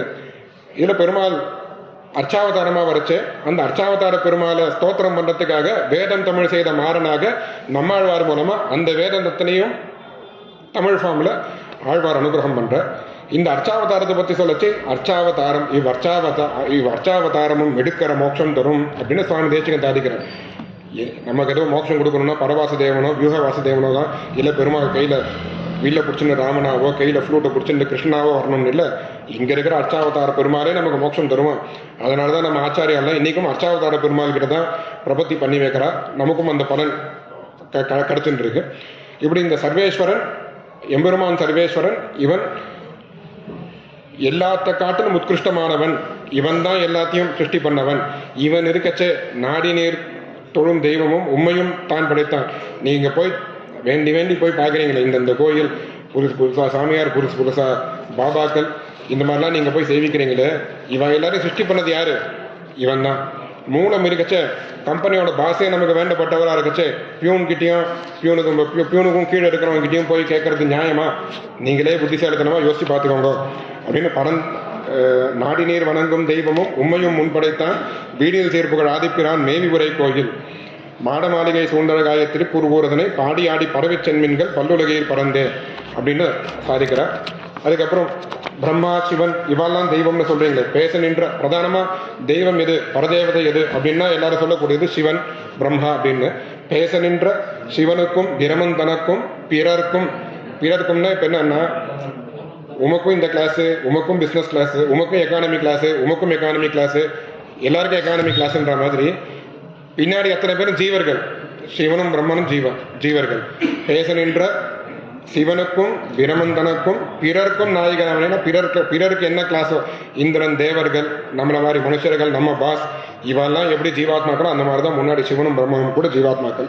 எங்கேயும் தெரிஞ்சுக்கிறதுனா கபாலனன் நோக்கத்து கண்டுவன்மேன் பிரம்மா தான் எல்லாத்தையும் சுற்றி பண்ணான்னு சொல்றீங்களா? அவர் பையன் தலையை வெட்டினா அவரால் ஒன்றும் பண்ண முடியாமல் இருந்தார். He so incapable, he so inefficient, அவரால் ஒன்றுமே பண்ண முடியல. சிவன் பெரியவன்றீங்களா? பிரம்மா தலையை வெட்டினார், அப்பா தலையை வெட்டினார், கையில கபாலம் ஒட்டின்னு இருக்கு, கீழே விழல. அதோடைய போய் பிச்சை எடுத்து பெருமாள் கிட்ட தாயார்கிட்ட பிக்ஷை வாங்கி அதனால கபாலம் கீழே விழுந்தது. கபாலனன் நோக்கத்தை கண்டு கொன்மேன், இதுல இருந்து தெரிஞ்சுக்கோங்க அப்படின்னு ஆழ்வார் இந்த விற்த்தாந்தங்கள்லாம் சொல்லி என்ன பண்றார்? அவைஷ்ணவ ஜனங்களை வைஷ்ணவ பரமா மாத்துறார். இவன் அவைஷ்ணவாலா இருக்கிறதுக்கு பெருமாளுடைய சம்பந்தம் இல்லாம இருக்கிறதுக்கு காரணம் ரஜசும் தமசும். அந்த ரஜசும் தமசும் போச்சுன்னா பரமாத்ம ஞானம் வரும். அந்த பரமாத்ம ஞானத்தை நாம இவாளுக்கு உபதேசிப்போம் அப்படின்னு ஆரம்பிச்சு ஆழ்வார் சொல்றார். எனக்கு திட்ட புராணத்தீரும் சமணரும் சாக்கியரும் வலிந்துவாது செய்வீர்களும் மற்றும் நுண் தெய்வமும் ஆகி நின்றான். இப்ப சுவாமி வியாசர் தான் எல்லாத்தையும் பண்ணார், வியாசர் தான் அக்னி புராணத்தை பண்ணியிருக்கார், வியாசர் தான் லிங்க புராணத்தை பண்ணியிருக்கார், அங்கெல்லாம் ஸ்தோத்திரம் பண்ணப்பட்டிருக்கேன் அப்படின்னா இலங்கை திட்ட புராணத்தீரும் அப்படிங்கிறச்சு லிங்க புராணம்னு ஒரு உண்டு. அப்படியே ஸ்ரீவசாங்காச்சார சுவாமி கிட்ட காலட்சேபம் பண்ணச்சே சுவாமி ஒரு அர்த்தம் சாதிக்கிறது உண்டு. இலங்கித்து இட்ட புராணத்தீரும்னு. இலங்கித்தின்னா அடையாளம் காணப்பட்டு. when someone asks specifically, Swami, can you tell me something great about Agni, Sivan அப்படின்னு கேட்டா அப்போ வியாசர் சரி நான் சொல்றேன். வியாசர் அப்போ தாமசமான ஒரு புத்தி, ஒரு மைண்ட் ஸ்டேட் ஆஃப் மைண்ட்ல இருந்த, அதனால அந்த மாதிரி புராணங்கள் இப்படி வந்தது. இலங்கித்து இட்ட புராணத்தீரும், இன்னார ஸ்தோத்திரம் பண்ணணும்னு கேட்டு வந்தது மீதி புராணங்கள். வெறும் சஹஸ்ரநாமம்னா இன்னைக்கும் விஷ்ணு சஹஸ்ரநாமம் தான். கோதர்ம சர்வதர்மான பவத பரமாமதான்னு எந்த விதமான முன்னாடி அடையாளமே இல்லாம கேள்வி கேட்டு வந்தது கிருஷ்ணன் தான் பரமான தர்மம் அப்படிங்கிறதான பதில். இப்படி இந்த மாதிரி விற்த்தாந்தங்கள்லேருந்து நீங்கள்லாம் தெரிஞ்சுட்டு பெருமாள் தான் சர்வோத்கிருஷ்டன் அப்படிங்கிறத தெரிஞ்சுட்டு அவன் ஆசிரியங்கோல். இதர விஷயங்கள்லாம் சாஸ்வதம் கிடையாது, நஸ்வரம் அப்படிங்கிறத தெரிஞ்சுட்டு பெருமாள் தான் பரமமான போக்கியம் அப்படிங்கிறத தெரிஞ்சுட்டு அவன் ஆசிரியங்கோல் அப்படிங்கிறது இந்த 4ஆம் பத்துல ஆழ்வார் சாதிக்கிறது.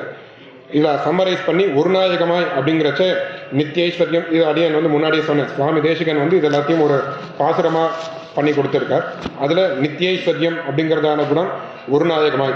எல்லா விதமான ஐஸ்வர்யம் இவங்கிட்ட இருக்கிற ஐஸ்வர்யம் மட்டும்தான் சாஸ்வதம், மீதியெல்லாம் நாசம் அடையக்கூடியது. பாலனாய் 2வது தசகம், அதுல சகஜ பகுல சத்போக்யம். பெருமாள் கிட்ட போக்கியமான பதார்த்தங்கள் நிறைய இருக்கு. திருத்துழாய், சங்கு, சக்கரம் முதலியதான போக்கியமான பதார்த்தங்கள் இருக்கு. அதனால அவன் ஆசிரியங்கள். கோவை வாயால் அப்படிங்கிறதுல அந்யோன்ய சத்தம், பெருமாளோட அதாவது ஆசிரித்தாலோட பிரியாமல் இருக்கிறது ஏன்னா ஆழ்வார் கேட்டதான ஆழ்வாருடையதான நெஞ்சையே தனக்கு சார்ந்த ஏத்தின்றவன் பெருமாள். இப்படி அந்யோன்ய சக்தத்தை கோவை வாயால் தசகத்துல மண்ணை இருந்து துழாவி அப்படிங்கிறச்சே பெருமாளுடையதான, அதாவது பெருமாள் சம்பந்தப்பட்டதான பதார்த்தங்கள்னா பாகவதாலுக்கு துக்கம் கொடுக்குற அளவுக்கு அந்த வஸ்துக்களோட சம்பந்தம் உடையவன். கிளேஷாபாதி ஸ்வதுல்யம், தனக்கு சமமாக இருக்கக்கூடியதான பதார்த்தங்களை உடையவன் துக்கத்தை கொடுக்குற அம்சத்துல. இதுவும் பெருமாளுடையதான ஒரு குணம்.